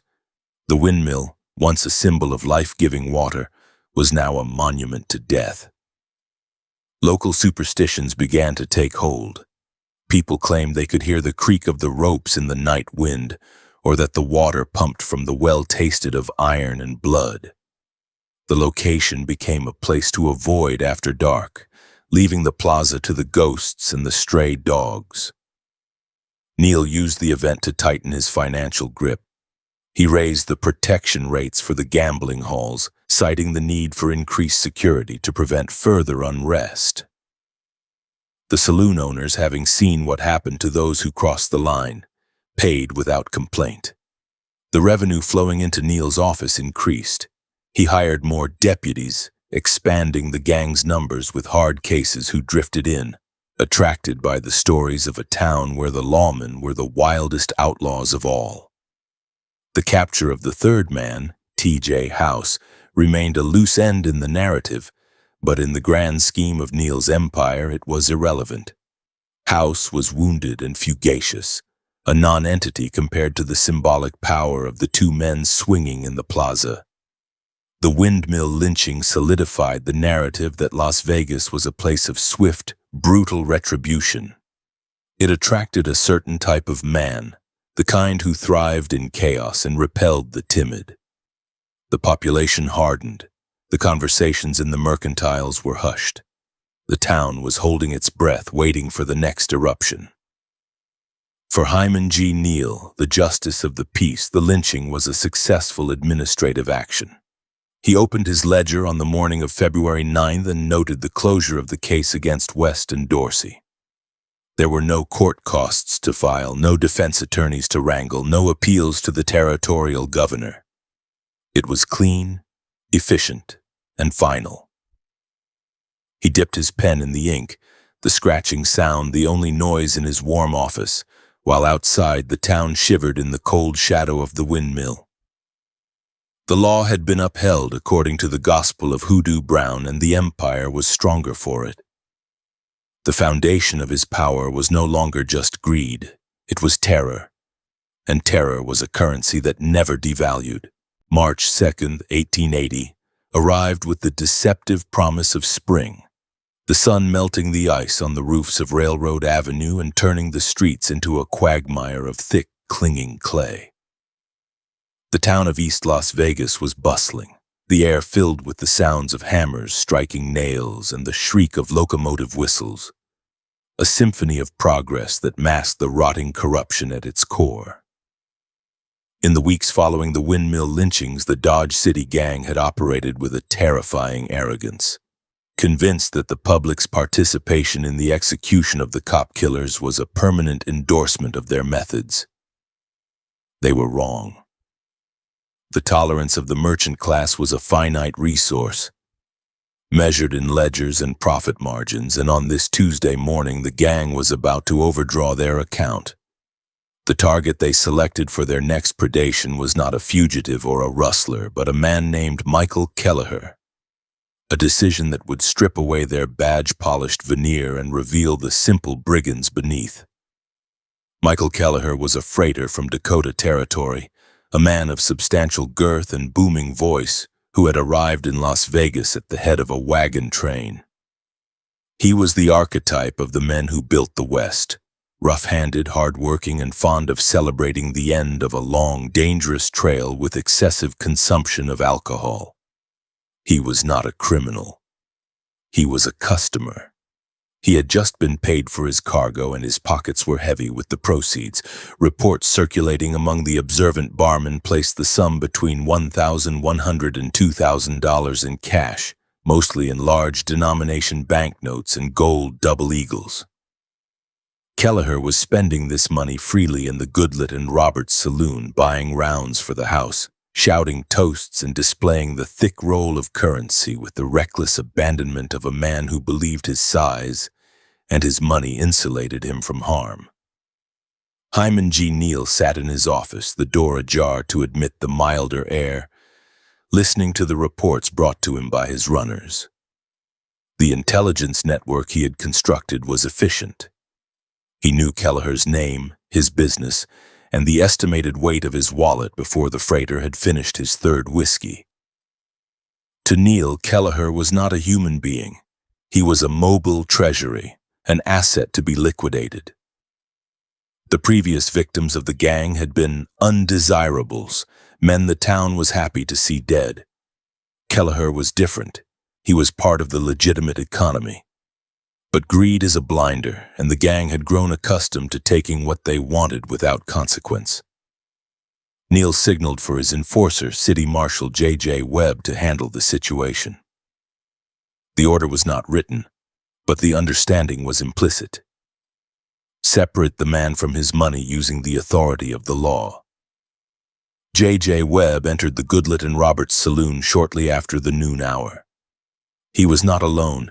He was backed by the silent menace of mysterious Dave Mather and likely shadowed by Rudabaugh. Webb wore his star pinned prominently to his coat, a shield of legitimacy. He spotted Kelleher immediately. The freighter was leaning against the bar, flushed with drink, laughing at a joke. He was armed, as was nearly every man in the territory, carrying a pistol in a holster and perhaps a knife in his boot. But he was not brandishing them. He was merely drunk. Webb approached him with the stiff-legged gait of a man looking for a confrontation. He did not ask Kelleher to quiet down. He ordered him to surrender his weapon. The dynamic in the saloon shifted instantly from celebration to tension. The patrons, many of whom had accepted the drinks Kelleher bought, backed away, sensing the predatory intent of the marshal. Kelleher, befuddled by the alcohol and confused by the aggression of the officer, hesitated. He did not understand the game. He saw a lawman harassing a distinct gentleman of commerce. He likely mumbled a refusal or made a slow, uncoordinated movement to adjust his belt. To J.J. Webb, a man who had killed before and was eager to kill again, this hesitation was sufficient pretext. He did not attempt to grapple with the drunkard. He did not use the barrel of his gun to club the man into submission. He stepped back, cleared his coat, and drew his revolver with the practiced speed of a gunfighter. The single shot that rang out in the confined space of the saloon was deafening, a crack of thunder that stopped all conversation. The bullet struck Michael Kelleher in the head or upper chest. Accounts vary on the precise entry, but the result was immediate. The freighter crumpled to the sawdust floor, his massive frame hitting the wood with a heavy thud. He did not fire back. He did not draw. He was executed while standing at a bar, a drink likely still within reach. The blood began to pool around him, dark and viscous, staining the floorboards. The smell of gunpowder mixed with the smell of spilled whiskey, creating the specific metallic scent of a saloon murder. Webb stood over the body, his gun still smoking, his face impassive. He announced to the stunned room that Kelleher had resisted arrest, that he had reached for his gun. It was a lie, transparent and thin, but in the past it had been enough. The gang controlled the narrative. Webb holstered his weapon and immediately took custody of the evidence. This was the crucial moment, the sleight of hand that transformed a shooting into a robbery.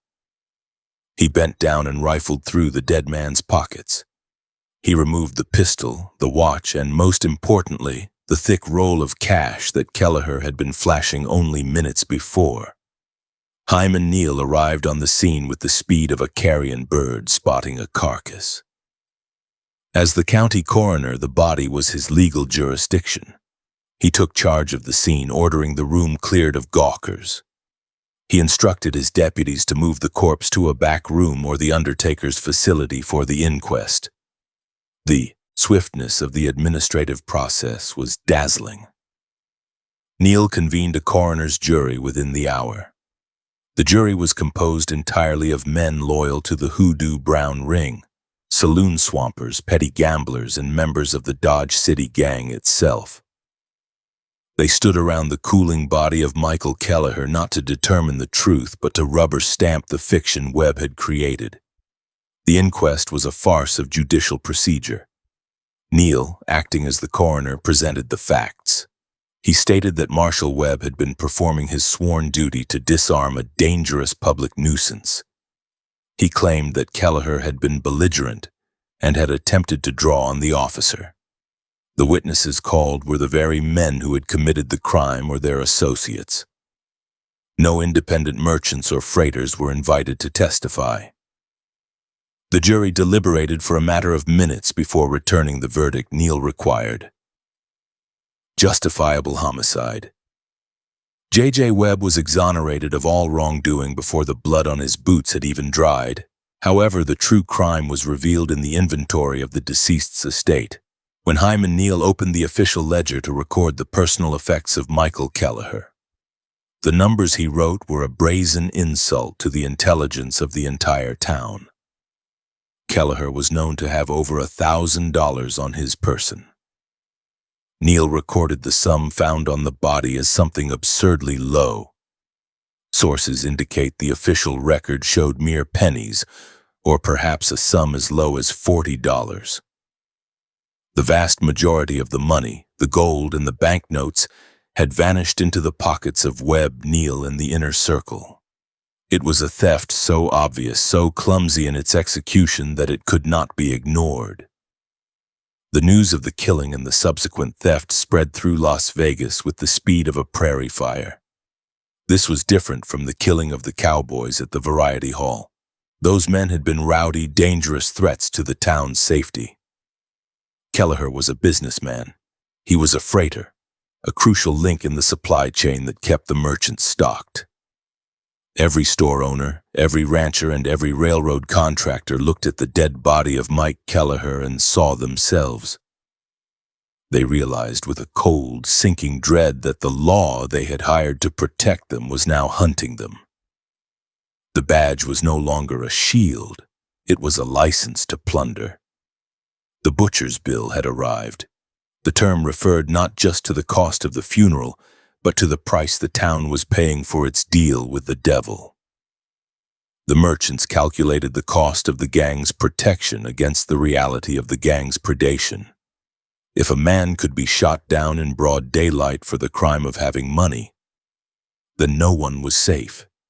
The illusion of civic order that Neal had carefully cultivated collapsed in a single afternoon. The respectable citizens who had turned a blind eye to the extortion of the brothels and the beating of the drifters could not ignore the murder of a man of commerce. Rumors began to circulate that the gang had marked other wealthy citizens for similar treatment. Men began to walk in groups. They stopped carrying cash. They avoided the saloons controlled by the Dodge City gang. The economic engine of the Vice District, which Neal relied upon for his skim, began to sputter. The killing of Kelleher was a tactical victory. They got the money, but a strategic catastrophe. It awakened the sleeping giant of the Vigilance Committee, which had been dormant since the windmill hanging. The atmosphere in Neal's office in the days following the shooting was tense. Neal, usually astute and sensitive to public opinion, seemed to have miscalculated the depth of the town's anger. Perhaps he believed his own press clippings. Perhaps he thought the fear he inspired was absolute. He continued to walk the streets with his head high, the stolen gold likely sitting in his safe. He did not realize that the whispers in the hardware stores and the cattle exchanges had changed tone. They were no longer talking about cleaning up the town. They were talking about cleaning out the gang.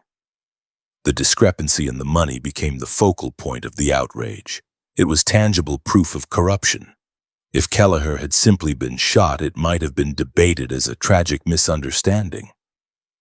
But the missing money proved premeditation. It proved that Webb had not shot a man to keep the peace. He had shot a man to rob him. The law was nothing more than a highwayman in a suit. The local newspaper, the Las Vegas Optic, which had previously been cautious in its criticism of the gang, began to print veiled and then open questions about the coroner's report. The editor asked where the freighter's fortune had gone. He asked why the jury was composed of known associates of the marshal. Inside the saloons, the gang members themselves began to feel the shift. J.J. Webb, previously the golden boy of the department, found that the bartenders served him in silence. The free drinks dried up. The girls in the dance halls looked at him with fear rather than admiration. Even the other criminals, the independent operators, grew wary. A gang that ate its own customers was bad for business. The ecosystem of vice required a certain level of trust, the trust that if you paid the bribe, you were safe. Webb had violated that contract. Hoodoo Brown attempted to perform damage control. He circulated stories that Kelleher was a known violent offender in Dakota, that he had threatened to burn down the saloon. He tried to smear the dead man's reputation. But the physical evidence, the missing money, was a stubborn fact that no amount of rhetoric could erase. The butcher's bill was sitting on the counter, and the town of Las Vegas was preparing to make Hoodoo pay it. The investigation into Kelleher's death did not end with Neal's inquest. The mutterings of the townsfolk reached the ears of the district attorney and the grand jury. For the first time, the legal machinery that Neil had weaponized was being turned against him. Men who had been afraid to speak out began to give statements. Witnesses who had been overlooked by Neil were found and interviewed by private citizens. The facade of the justifiable homicide began to crack under the pressure of the truth. March 2nd, 1880 marked the zenith of the gang's power and the beginning of its rapid descent. The killing of Mike Kelleher was an act of hubris, a fatal overreach born of the belief that they were untouchable. They had forgotten that they were parasites, and a parasite that kills its host cannot survive. The gold coins taken from Kelleher's bloody pockets were not profit. They were the seeds of destruction. As the snow melted and the mud deepened on Railroad Avenue, the citizens of Las Vegas began to clean their rifles, not for rustlers, but for the men wearing the stars. The butcher had presented his bill, and the currency of payment would be violence. Hoodoo Brown stood at the window of his office, looking out at the plaza. He counted the men standing in knots on the street corners, talking in low voices. He saw the way they stopped talking when a deputy walked by. He saw the way they looked at the courthouse, not with respect, but with a simmering hatred. He checked the lock on his safe, ensuring the Kelleher money was secure. He told himself it was just another boomtown dust-up, that it would blow over like the others. But deep down, in the part of his mind that had survived by reading the room, he must have known that the wind had changed. The killing of Michael Kelleher was the point of no return.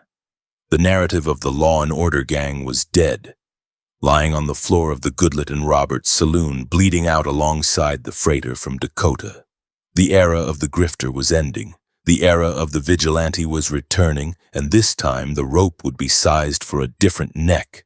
March 15, 1880, marked the day the invisible barrier of fear surrounding the Dodge City gang finally evaporated, replaced by the cold, mechanical grinding of a legal system that Hyman G. Neal had arrogantly assumed he owned.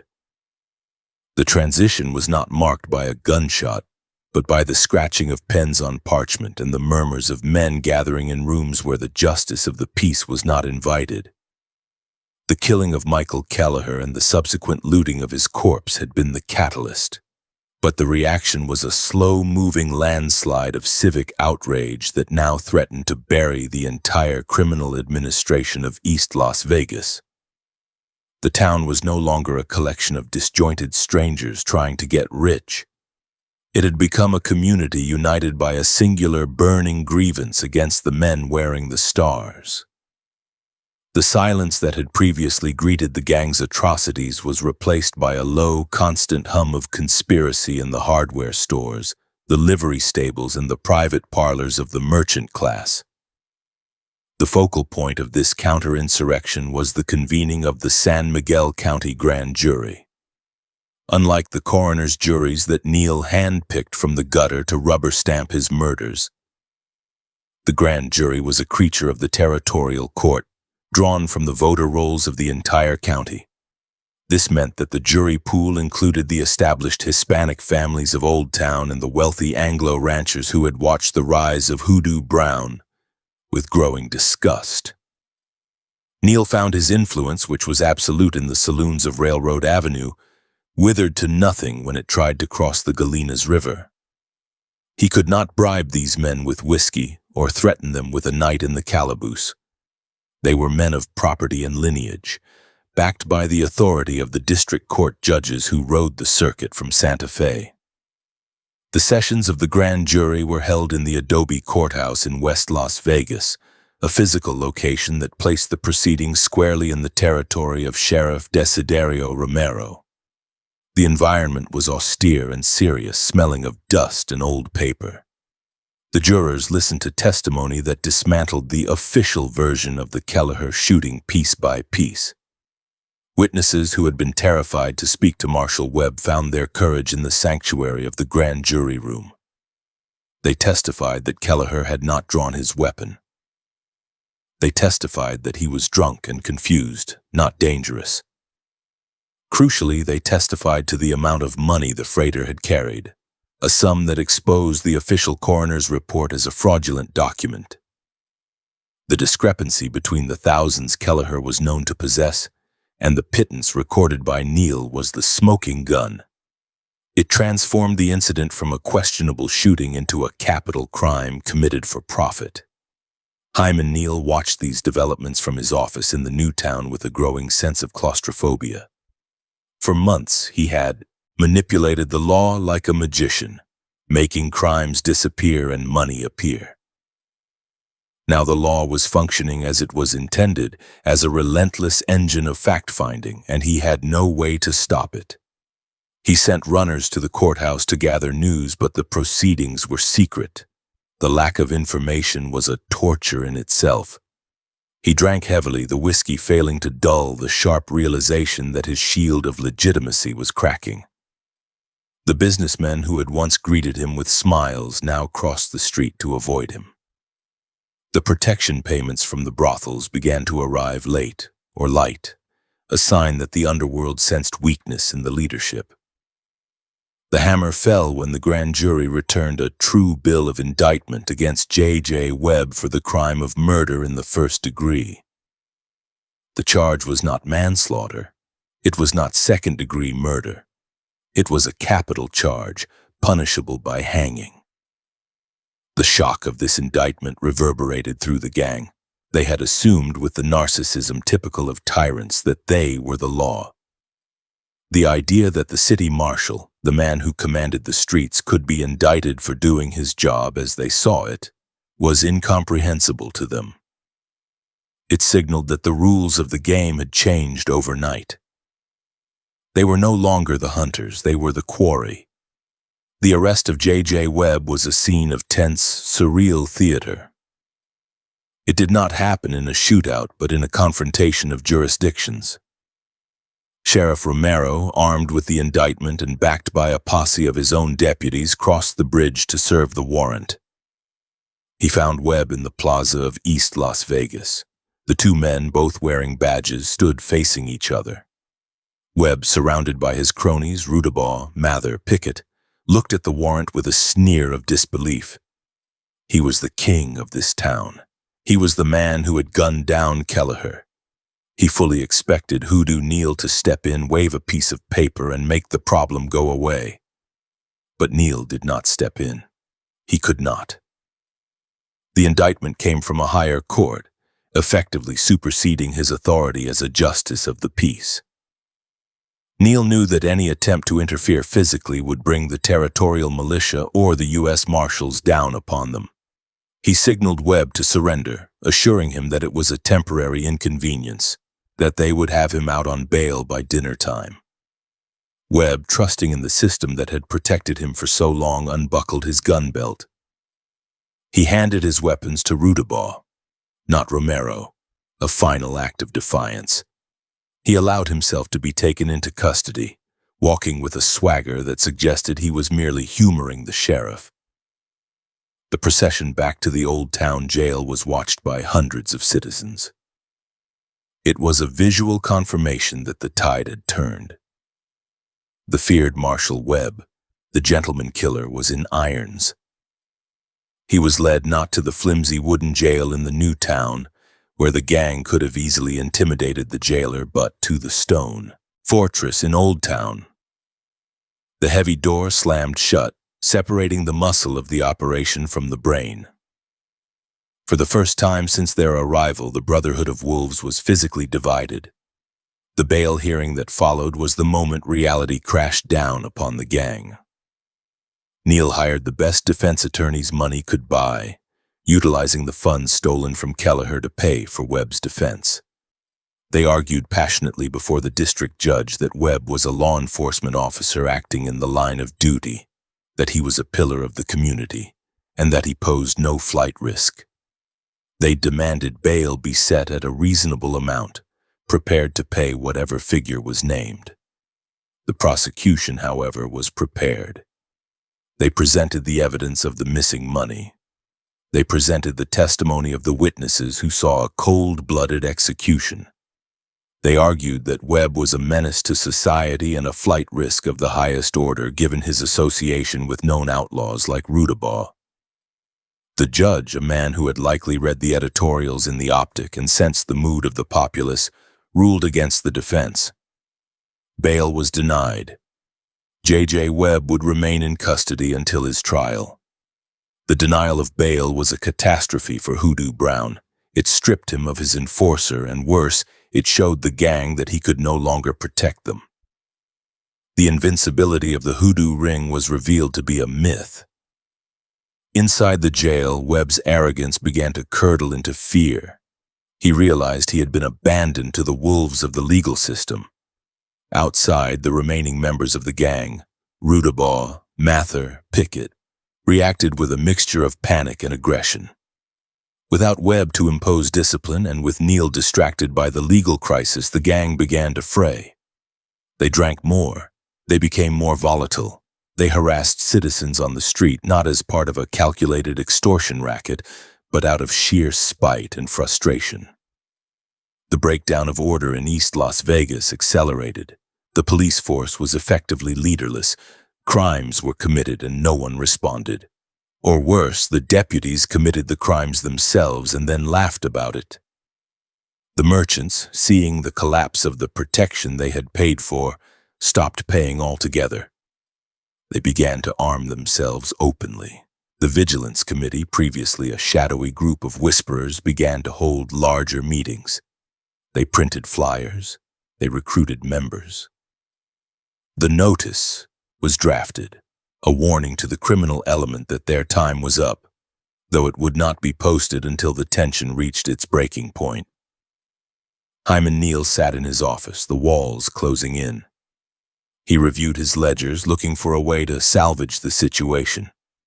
He realized that his position as justice of the peace was now a liability. He was under scrutiny. Every fine he levied, every ruling he made was being watched by the grand jury for signs of corruption. The stream of easy money from the court fines dried up because he was afraid to arrest anyone who might have friends on the jury. The coroner scams were impossible now that the entire town was auditing the dead. He attempted to negotiate with the town fathers. He requested meetings with the leaders of the Vigilance Committee, hoping to cut a deal. He offered to resign, to leave town, if they would just drop the investigation. The doors were slammed in his face. The time for negotiation had passed when Mike Kelleher hit the floor. The town did not want Neil's resignation. They wanted his head.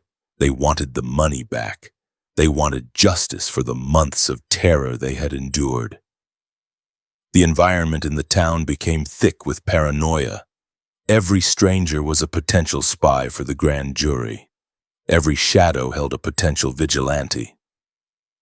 The gang members stopped sleeping in their own beds. They moved from saloon to saloon, staying in groups, their hands never far from their guns. Rudabaugh, in particular, became a force of chaotic energy. He spoke openly of breaking Webb out of jail, of burning the courthouse down, of killing the sheriff. Neil tried to restrain him, knowing that such an act would bring the U.S. Army from Fort Union, but his control over Rudabaugh was slipping. The rabid dog was straining at the leash, and the master had lost his whip. The grand jury continued its work, grinding forward with inexorable slowness. They began to look into other deaths, other robberies. They subpoenaed Neil's records. The official books were cooked, of course, but the discrepancies were too large to hide. The audit revealed a pattern of systematic embezzlement that implicated not just Webb, but Neil himself. Indictments were being prepared for the justice of the peace. Neil knew it was only a matter of days before the sheriff came for him as well.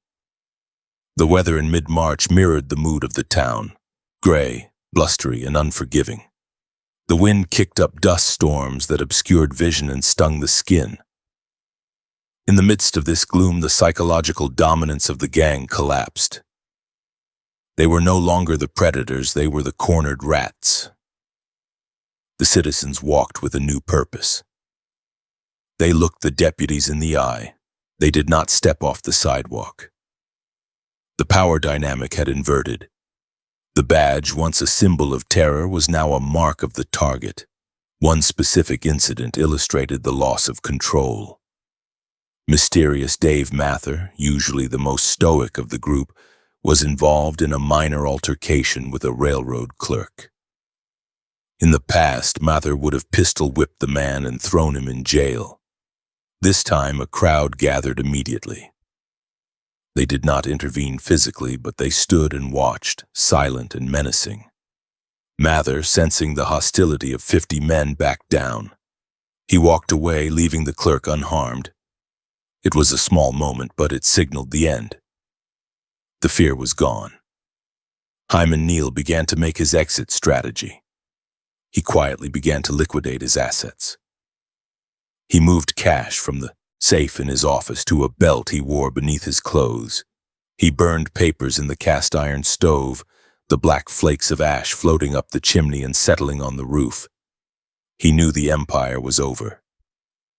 The question now was not how to rule, but how to survive. He looked at the men he had hired, the killers, the thieves, and realized they were liabilities. If they were caught, they would talk. They would trade his life for theirs. He needed to distance himself, but he was trapped by the very web he had spun. The jail in Old Town stood as a constant reminder of his failure. J.J. Webb sat in his cell, sending messages to Neal, demanding action, demanding the promised release. Neal sent back hollow assurances, stalling for time. He knew he could not get Webb out legally. The only way out was illegal, and that was a path that led directly to the gallows. As March turned to April, the tension in Las Vegas was a physical weight. The grand jury had done its work. The indictments were signed. The legal facade had crumbled, revealing the rot beneath. The town waited for the final act. They knew the gang would not go quietly. They knew that men like Rudabaugh and Webb would not submit to a prison sentence. Violence was inevitable. The only question was when it would spark. The machinery of the law had stripped the gang of their legitimacy. Now the machinery of the vigilante was priming itself to strip them of their lives. Hyman Neal, the architect of the chaos, sat in the ruins of his plans, listening to the wind and waiting for the inevitable knock on the door. The grifter had been outgrifted by the collective will of a community that had finally decided it had had enough. April 5th, 1880, broke over the high desert with a harsh, relentless light that seemed to strip away the shadows where Hyman G. Neal's operatives had previously thrived. The spring winds were whipping through the plaza of Old Town Las Vegas, kicking up devils of dust that danced across the adobe facades of the ancient buildings. Inside the thick stone walls of the San Miguel County Jail, the air was stagnant, smelling of unwashed bodies, damp earth, and the palpable fear of the men caged within. J.J. Webb, the disgraced city marshal, paced his cell like a tiger in a menagerie, his tailored suit now rumpled and stained, his confidence eroding with every hour that he remained in custody. The legal machinery was grinding him down. The bail had been denied. The grand jury had indicted him, and the date of his trial was looming like a thunderhead. He knew, with the instinct of a man who had lived by the gun, that if he entered a courtroom, he would leave it for a gallows. Outside the jail, the remaining members of the Dodge City gang were in a state of agitated paralysis. The head of the snake, Hoodoo Brown, was paralyzed by the legal scrutiny of the grand jury and busy shredding documents in his office across the river. This left the muscle of the operation, specifically Dave Rudabaugh, without a leash. Rudabaugh was a creature of impulse, a man who solved complex problems with overwhelming immediate violence.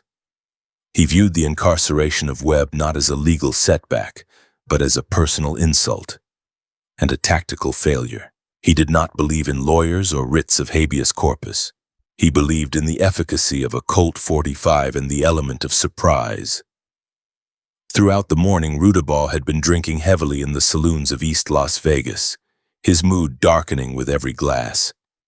He was accompanied by a drifter and gunman named John Allen, a man of low intelligence and high volatility who had been swept up in the gang's orbit.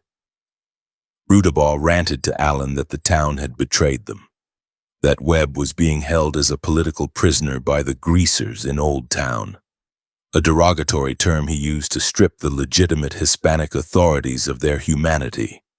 He convinced Allen, and perhaps himself, that a jailbreak was not only possible, but necessary. The plan was devoid of the cunning that Hoodoo Neil would have employed. There were no bribes, no subtle keys slipped to guards, no horses waiting in disguise. It was a frontal assault, a plan born of desperation and whiskey. Shortly after the noon meal, Rudabaugh and Allen mounted their horses and rode across the bridge spanning the Galenas River.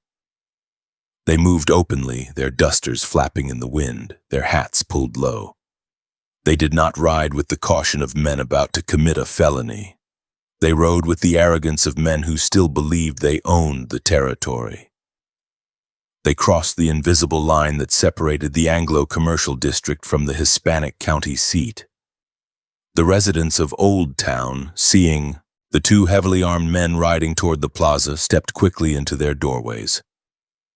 They recognized Rudabaugh. They knew his reputation as a train robber and a killer. His presence in the Old Town, so close to the jail where his confederate was held, sent a ripple of alarm through the streets, but the speed of the events outpaced the warning. The jail itself was a formidable structure, built to withstand the unrest of the frontier.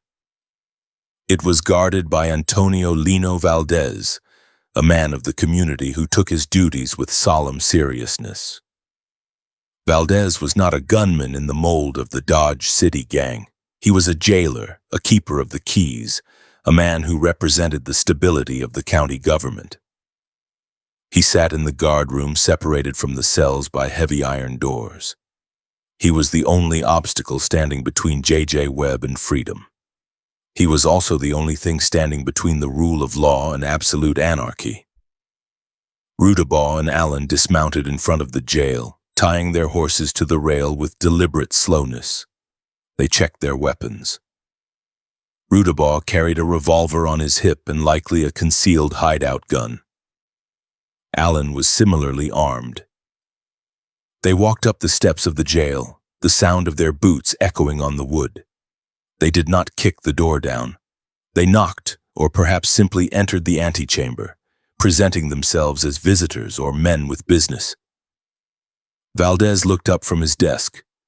He saw two Anglo men smelling of alcohol, their hands hovering near their waistbands. He knew who they were. He knew they were associates of the prisoner in the main cell. The regulations were clear.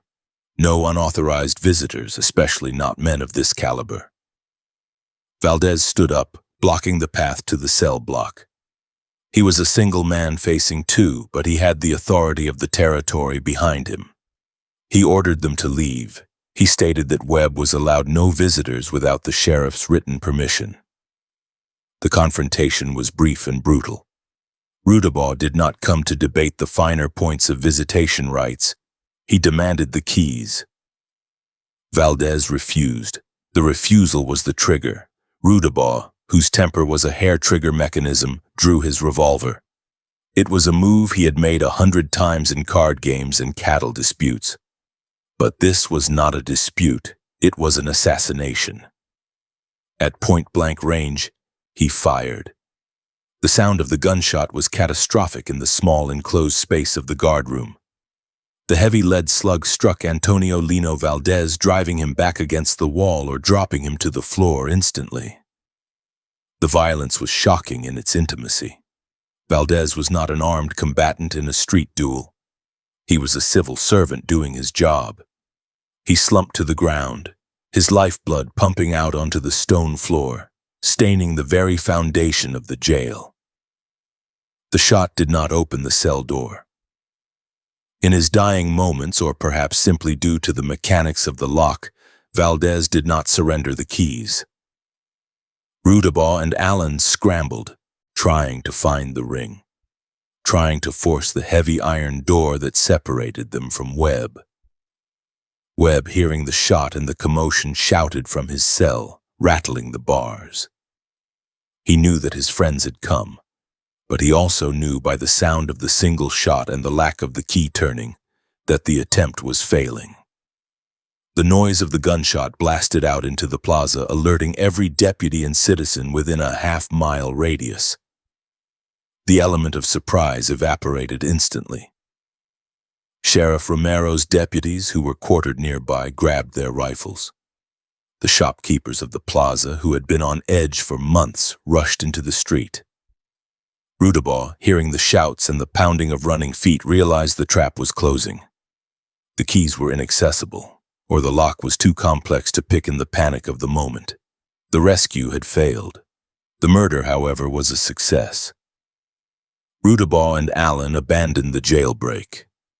They turned and ran from the guardroom, stepping over the body of the man they had just killed. They burst out into the sunlight, their faces twisted with adrenaline and fear. They untied their horses, mounting in a scramble of leather and fabric. Bullets began to zip through the air as the first responders took aim. They spurred their horses, riding hard out of the plaza, heading back toward the bridge, back toward the sanctuary of the new town, or perhaps toward the open country. Inside the jail, Antonio Lino Valdez lay dying. The blood pooled around him, dark and viscous. He was a husband, a father, a member of a family that had lived in the valley for generations.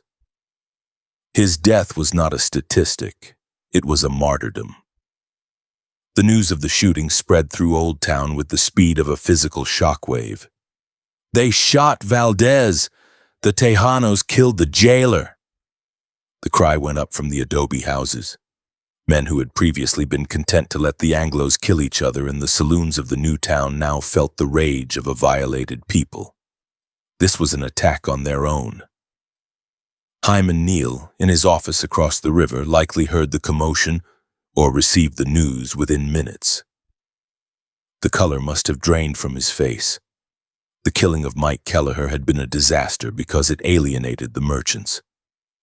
The killing of Antonio Lino Valdez was a cataclysm because it declared war on the entire Hispanic population of the territory.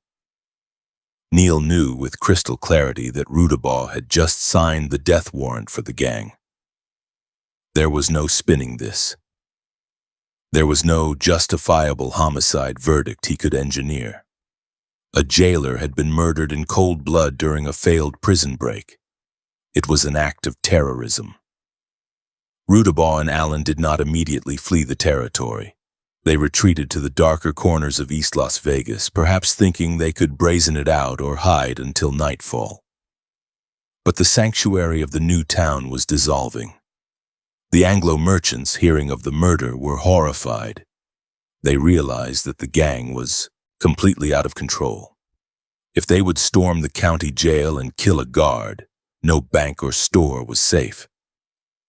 The tenuous alliance between the moneyed interests of the new town and the muscle of the gang was severed instantly. The reaction in Old Town was terrifying in its intensity. The church bells began to toll, a slow, mournful, and angry sound that drifted across the river. It was the sound of a community mobilizing. The sheriff did not need to deputize men. They came to him armed with Winchesters, buffalo guns, and old cap-and-ball revolvers. They gathered in the plaza, a sea of somber faces. They looked at the blood on the jailhouse steps. They looked at the body of Valdez being carried out. They did not chant, they simply prepared. The murder of Valdez stripped away the last vestige of the lawman masquerade. Rudabaugh was a deputy marshal. Allen was an associate. These were the men paid to keep the peace, and they had just assassinated a fellow officer. The irony was bitter and absolute. The badge that Rudabaugh wore was now just a piece of metal on the chest of a cop killer.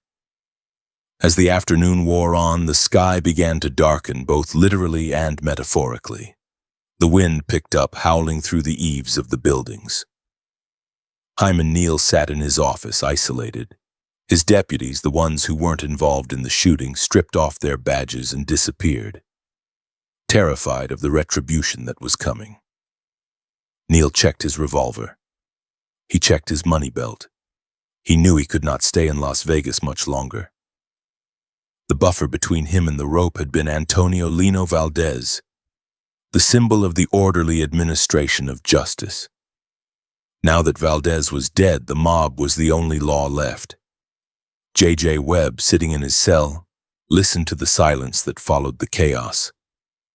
He was alone. The body of the man who guarded him had been removed. The door was still locked. He realized that his friends had not only failed to save him, they had ensured his condemnation. The town would demand blood for Valdez, and Webb was the only member of the gang currently in a cage. He was the hostage to fortune, the man who would pay the price for Rudabaw's stupidity. The death of Valdez acted as a chemical binding agent, fusing the anger of the Old Town Hispanic population with the frustration of the New Town merchants. For months, these two groups had viewed each other with suspicion, divided by the river and by culture. Now they were united by a common enemy. The Hoodoo Brown gang was no longer a political faction or a law enforcement entity. It was a rabid animal that threatened everyone. The distinctions of race and geography evaporated in the face of the existential threat. By evening, the hunt for Rudabaugh and Allen was on, but it was different from the hunt for the cowboys in January. This was not a posse led by the gang. This was a posse hunting the gang. The streets of East Las Vegas emptied. The saloons closed their doors.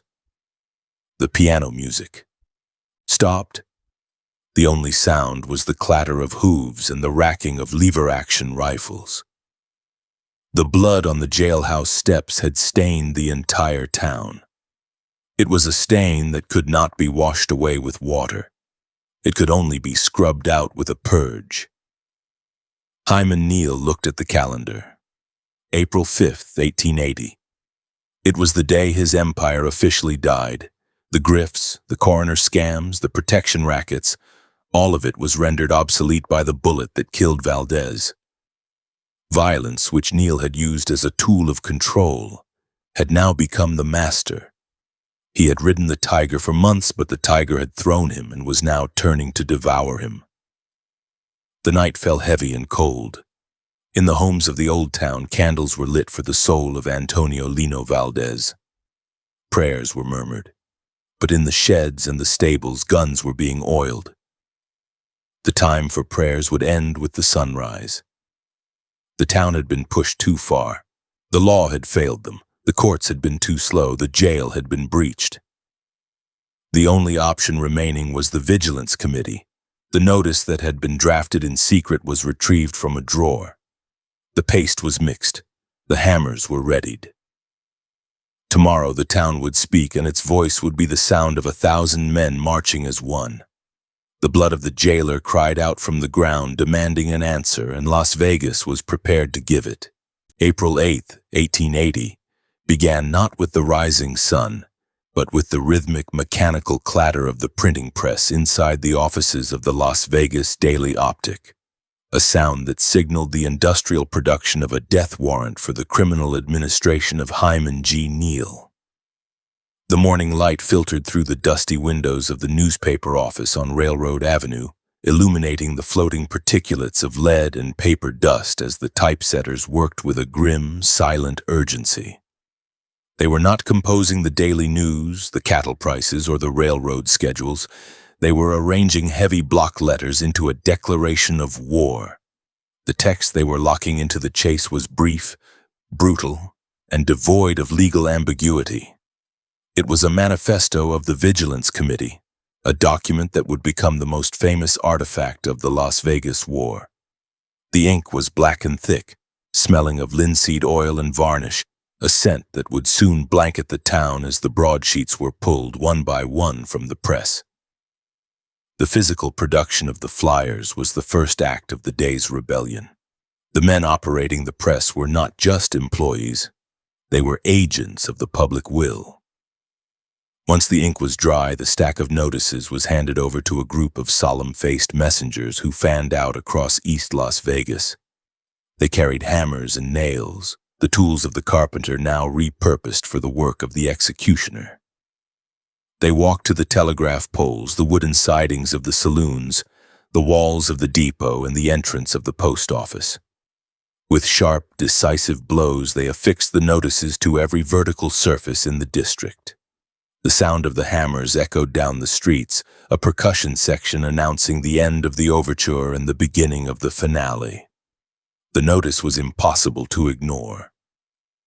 It was printed on cheap paper, but the message carried the weight of iron. The headline, set in the largest typeface available, screamed, "To thieves, thugs, fakers, and bunco steerers." Below this salutation, the text delivered an ultimatum that chilled the blood of every grifter who read it. It stated, "Among you are found the nursing of every kind of vice and crime. This ruinous condition of things must and shall cease. You must move on. Your presence is not required." The most terrifying line, however, was the deadline. It did not offer a week or a day.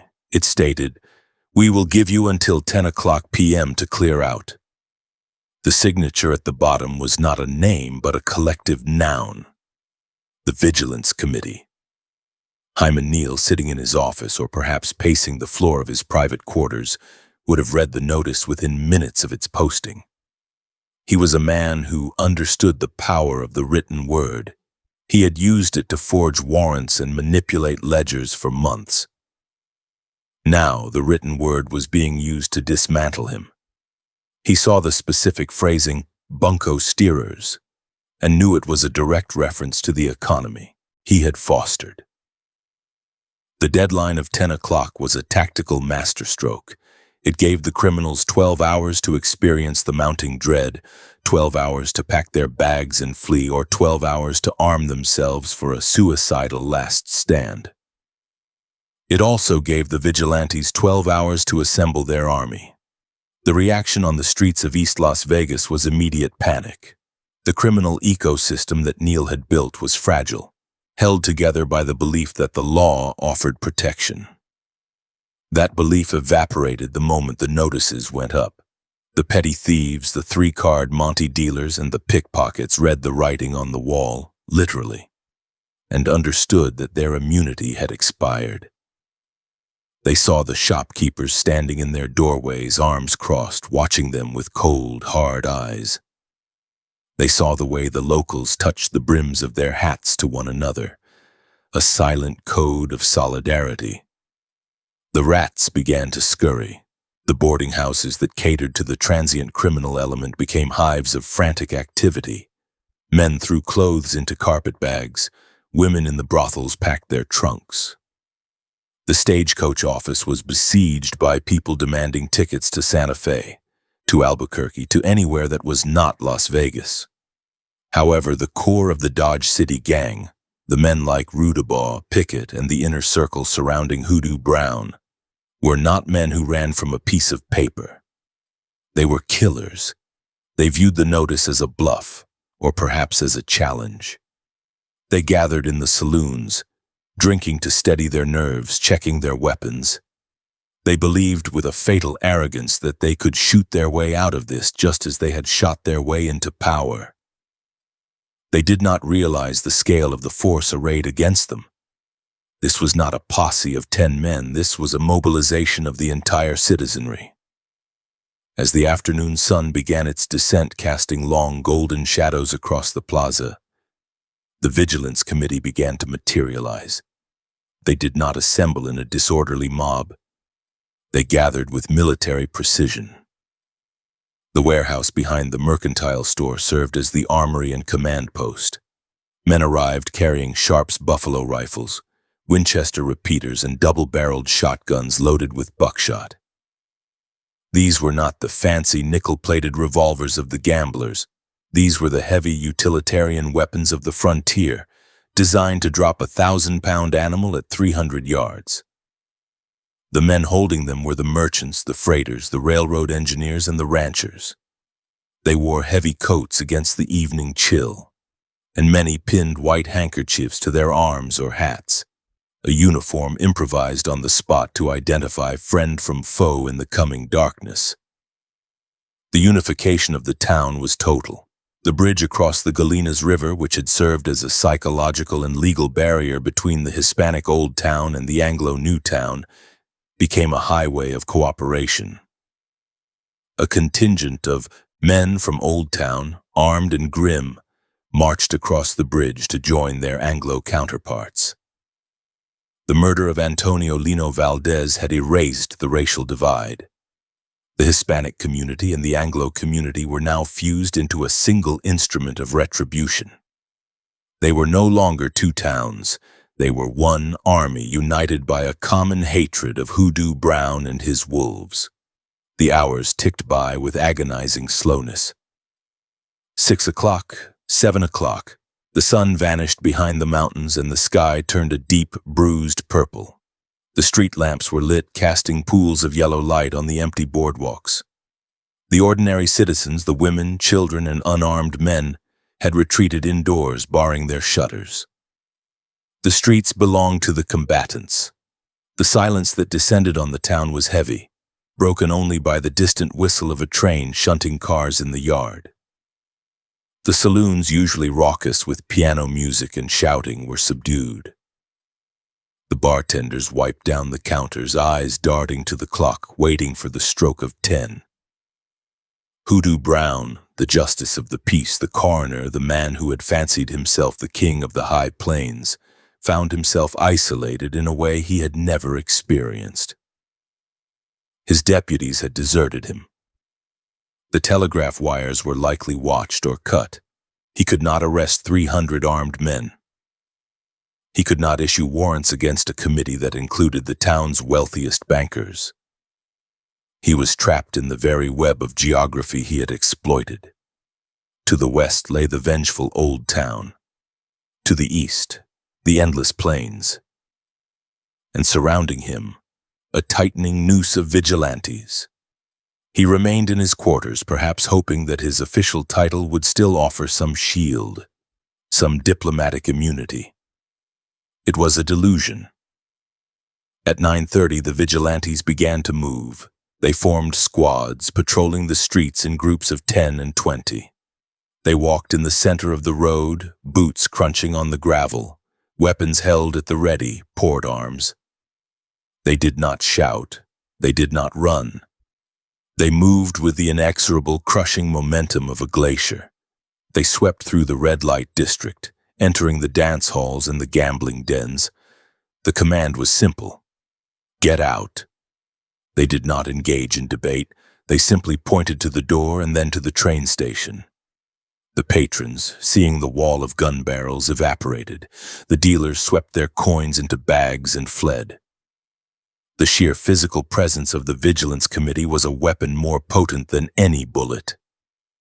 The clock struck 10. The deadline had arrived. The mercy period was over.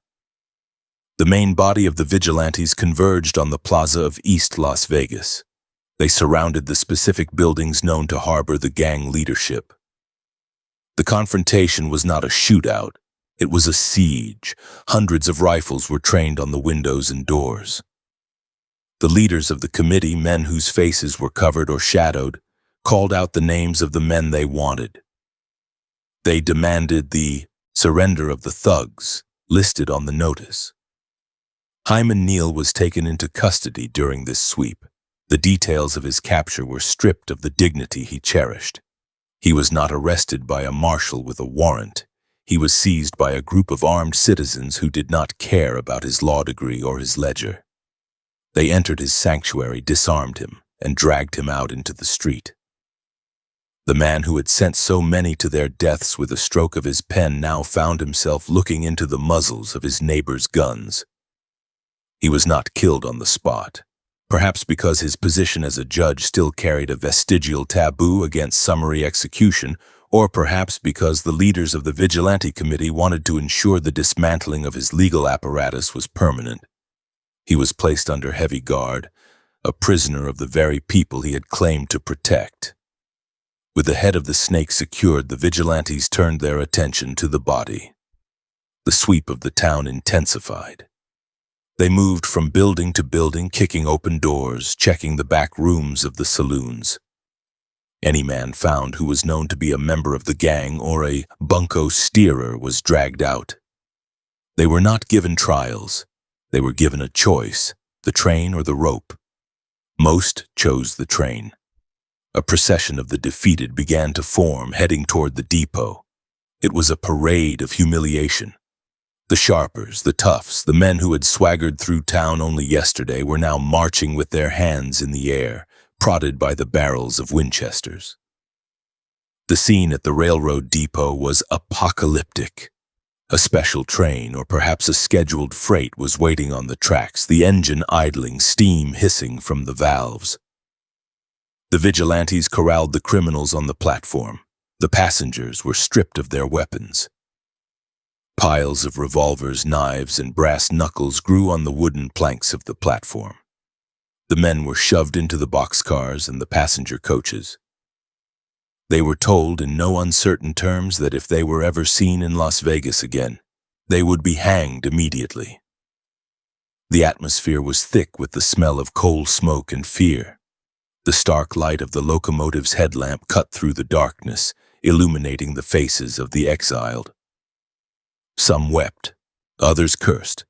Most were silent, stunned by the rapidity of their fall. The vigilantes stood in a line along the tracks, a wall of silence. They watched as the train was loaded. This was the cleanup in its most literal sense. They were physically removing the infection from the body of the town. One specific incident during the night highlighted the terrifying resolve of the committee. A minor associate of the gang, a man who had been particularly vocal in his threats against the locals, was found hiding in a hayloft.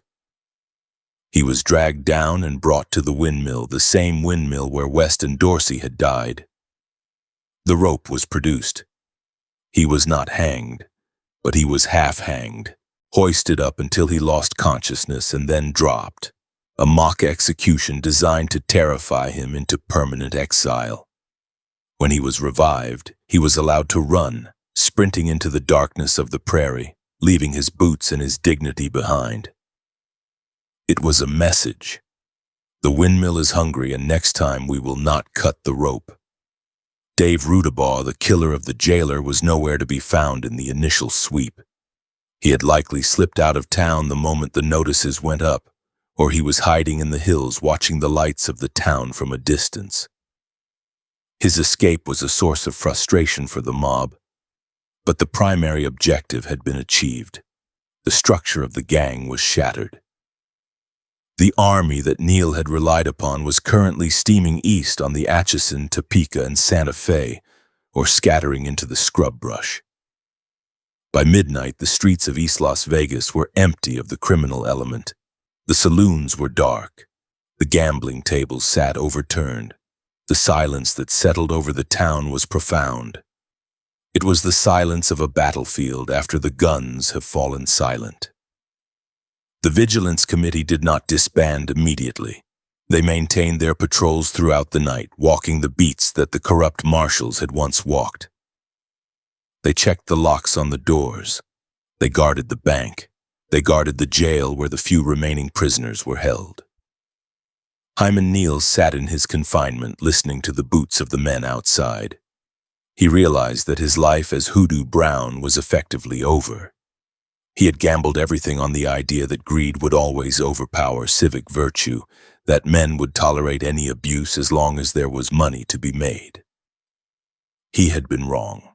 There was a breaking point, a line in the sand drawn with the blood of a jailer and a freighter. He had crossed it, and the town had risen up to crush him. The dawn of April 9th revealed a transformed city. The notice was still nailed to the posts, fluttering in the wind, but its work was done. The population of the town had dropped by perhaps 100 men overnight. The bunco steerers were gone. The thugs were gone. The fakers were gone. What remained were the citizens, the shopkeepers, and the families. They walked out into the morning light, looking at their town with new eyes. It was theirs again. They had taken the law into their own hands because the law had been stolen from them. The terror of the night had been absolute, but it had been disciplined. There was no looting. There was no burning of buildings. The vigilantes had acted as a surgeon cutting out a tumor. They had used violence, yes, but it was a precise, directed violence. The legitimacy of their action came from its effectiveness. They had done in 12 hours what the territorial government had failed to do in 12 months. For Hyman Neal, the morning brought the grim reality of negotiation.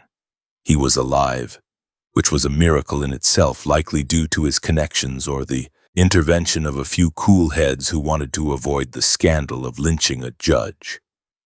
But he was a pariah. His empire of ledgers and badges was ash. He was told, likely in a quiet room by men holding rifles, that he had a choice. He could face a trial, which would almost certainly end in a hanging given the mood of the jury. Or he could leave. He could take his stolen money, what was left of it, and vanish. The midnight at the plaza was the climax of the story of Las Vegas's lawlessness. It was the moment when the collective organism of the town rejected the parasite. The image of the hundreds of armed men standing silently under the gaslights, the steam rising from the train, and the notices white against the dark wood of the buildings burned itself into the memory of the West. It was the proof that civilization, when pushed to the brink, would defend itself with a savagery that matched the wilderness it sought to tame. Hoodoo Brown had hidden behind a badge, but the locals had torn that badge away, leaving him naked before the judgment of the people. The grifter was exposed, the gang was broken, and the train whistle that echoed through the night was the sound of the end of an era. July 1880 brought a scorching, oppressive heat to the New Mexico territory, baking the adobe walls of Las Vegas until they radiated warmth well into the night. The monsoon clouds gathered daily over the Sangre de Cristo Mountains, building into towering anvils of gray and purple. But the rain they promised often evaporated before it hit the dust of the plaza. Hyman G. Neal, the man who had once walked these streets as a king, now navigated them as a ghost.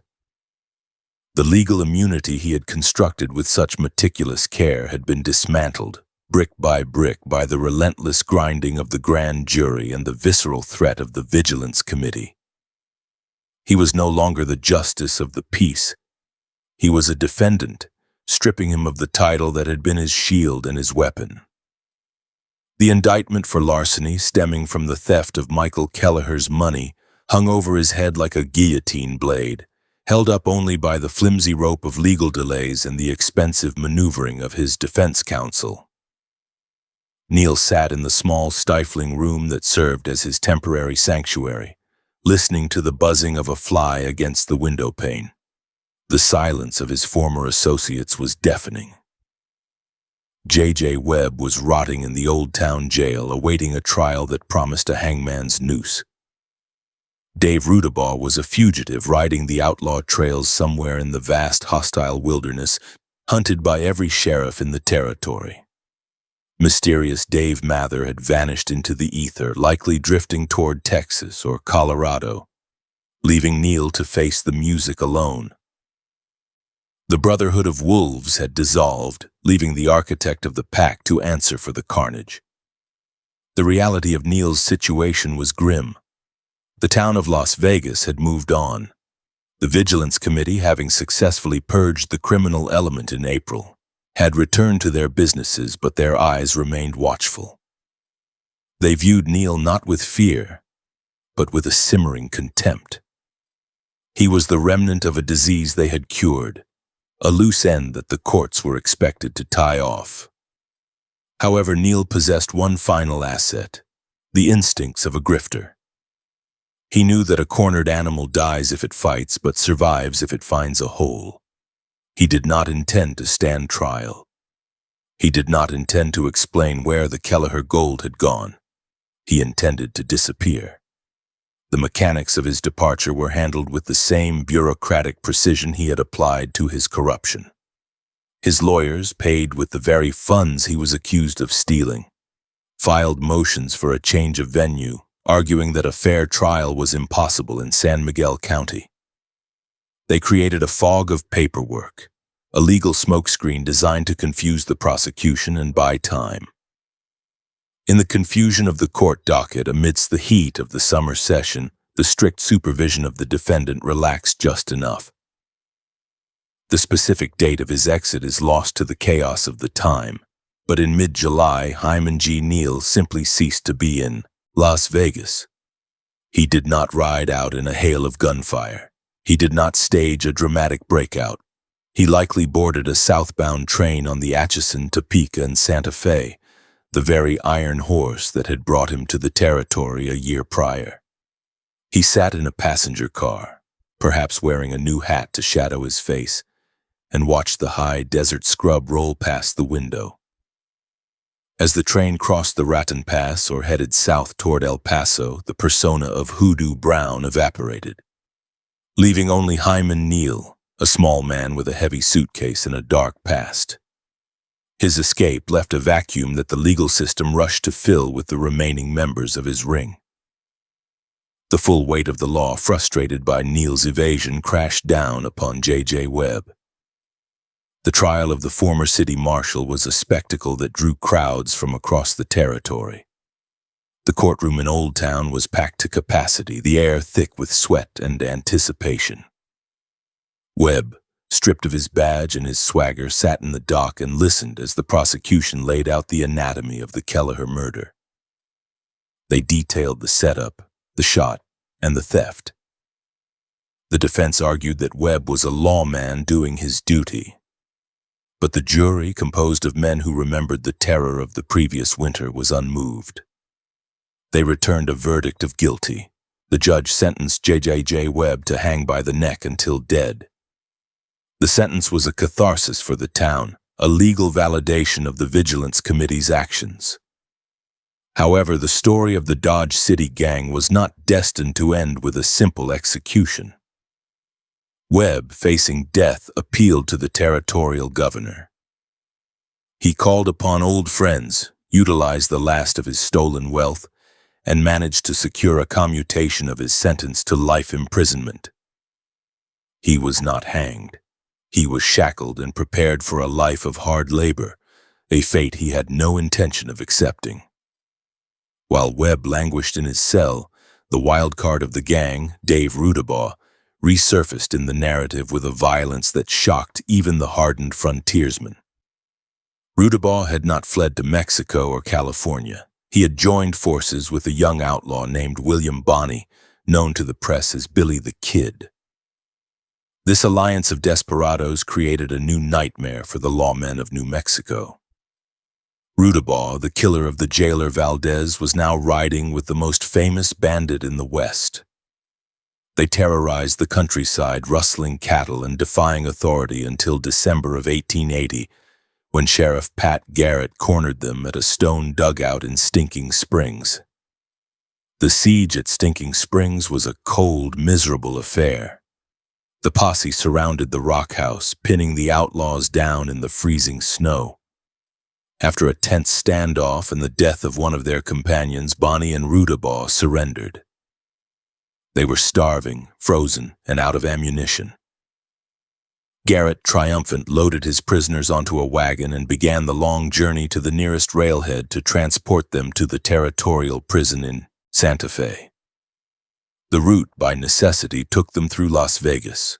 The return of Dave Rudabaugh to Las Vegas in late December 1880 was a scene of unparalleled tension.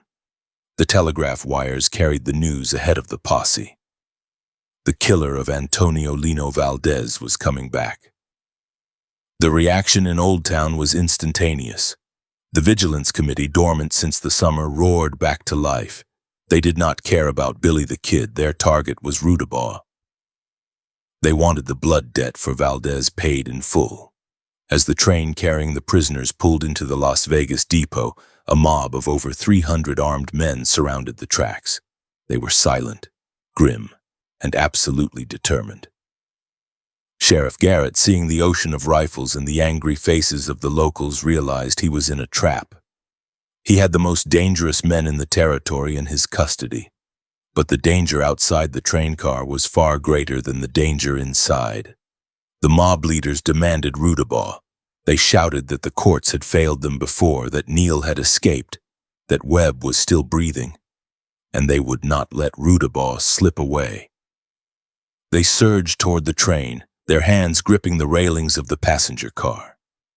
Inside the car, Billy the Kid reportedly laughed at the irony while Rudabaugh sat in terrified silence, knowing that the faces in the window were the faces of the men whose friends he had murdered. Garrett stood in the doorway of the car, his shotgun leveled at the crowd. He announced that he would arm the prisoners and let them fight alongside the posse before he surrendered them to a mob. It was a bluff of supreme audacity.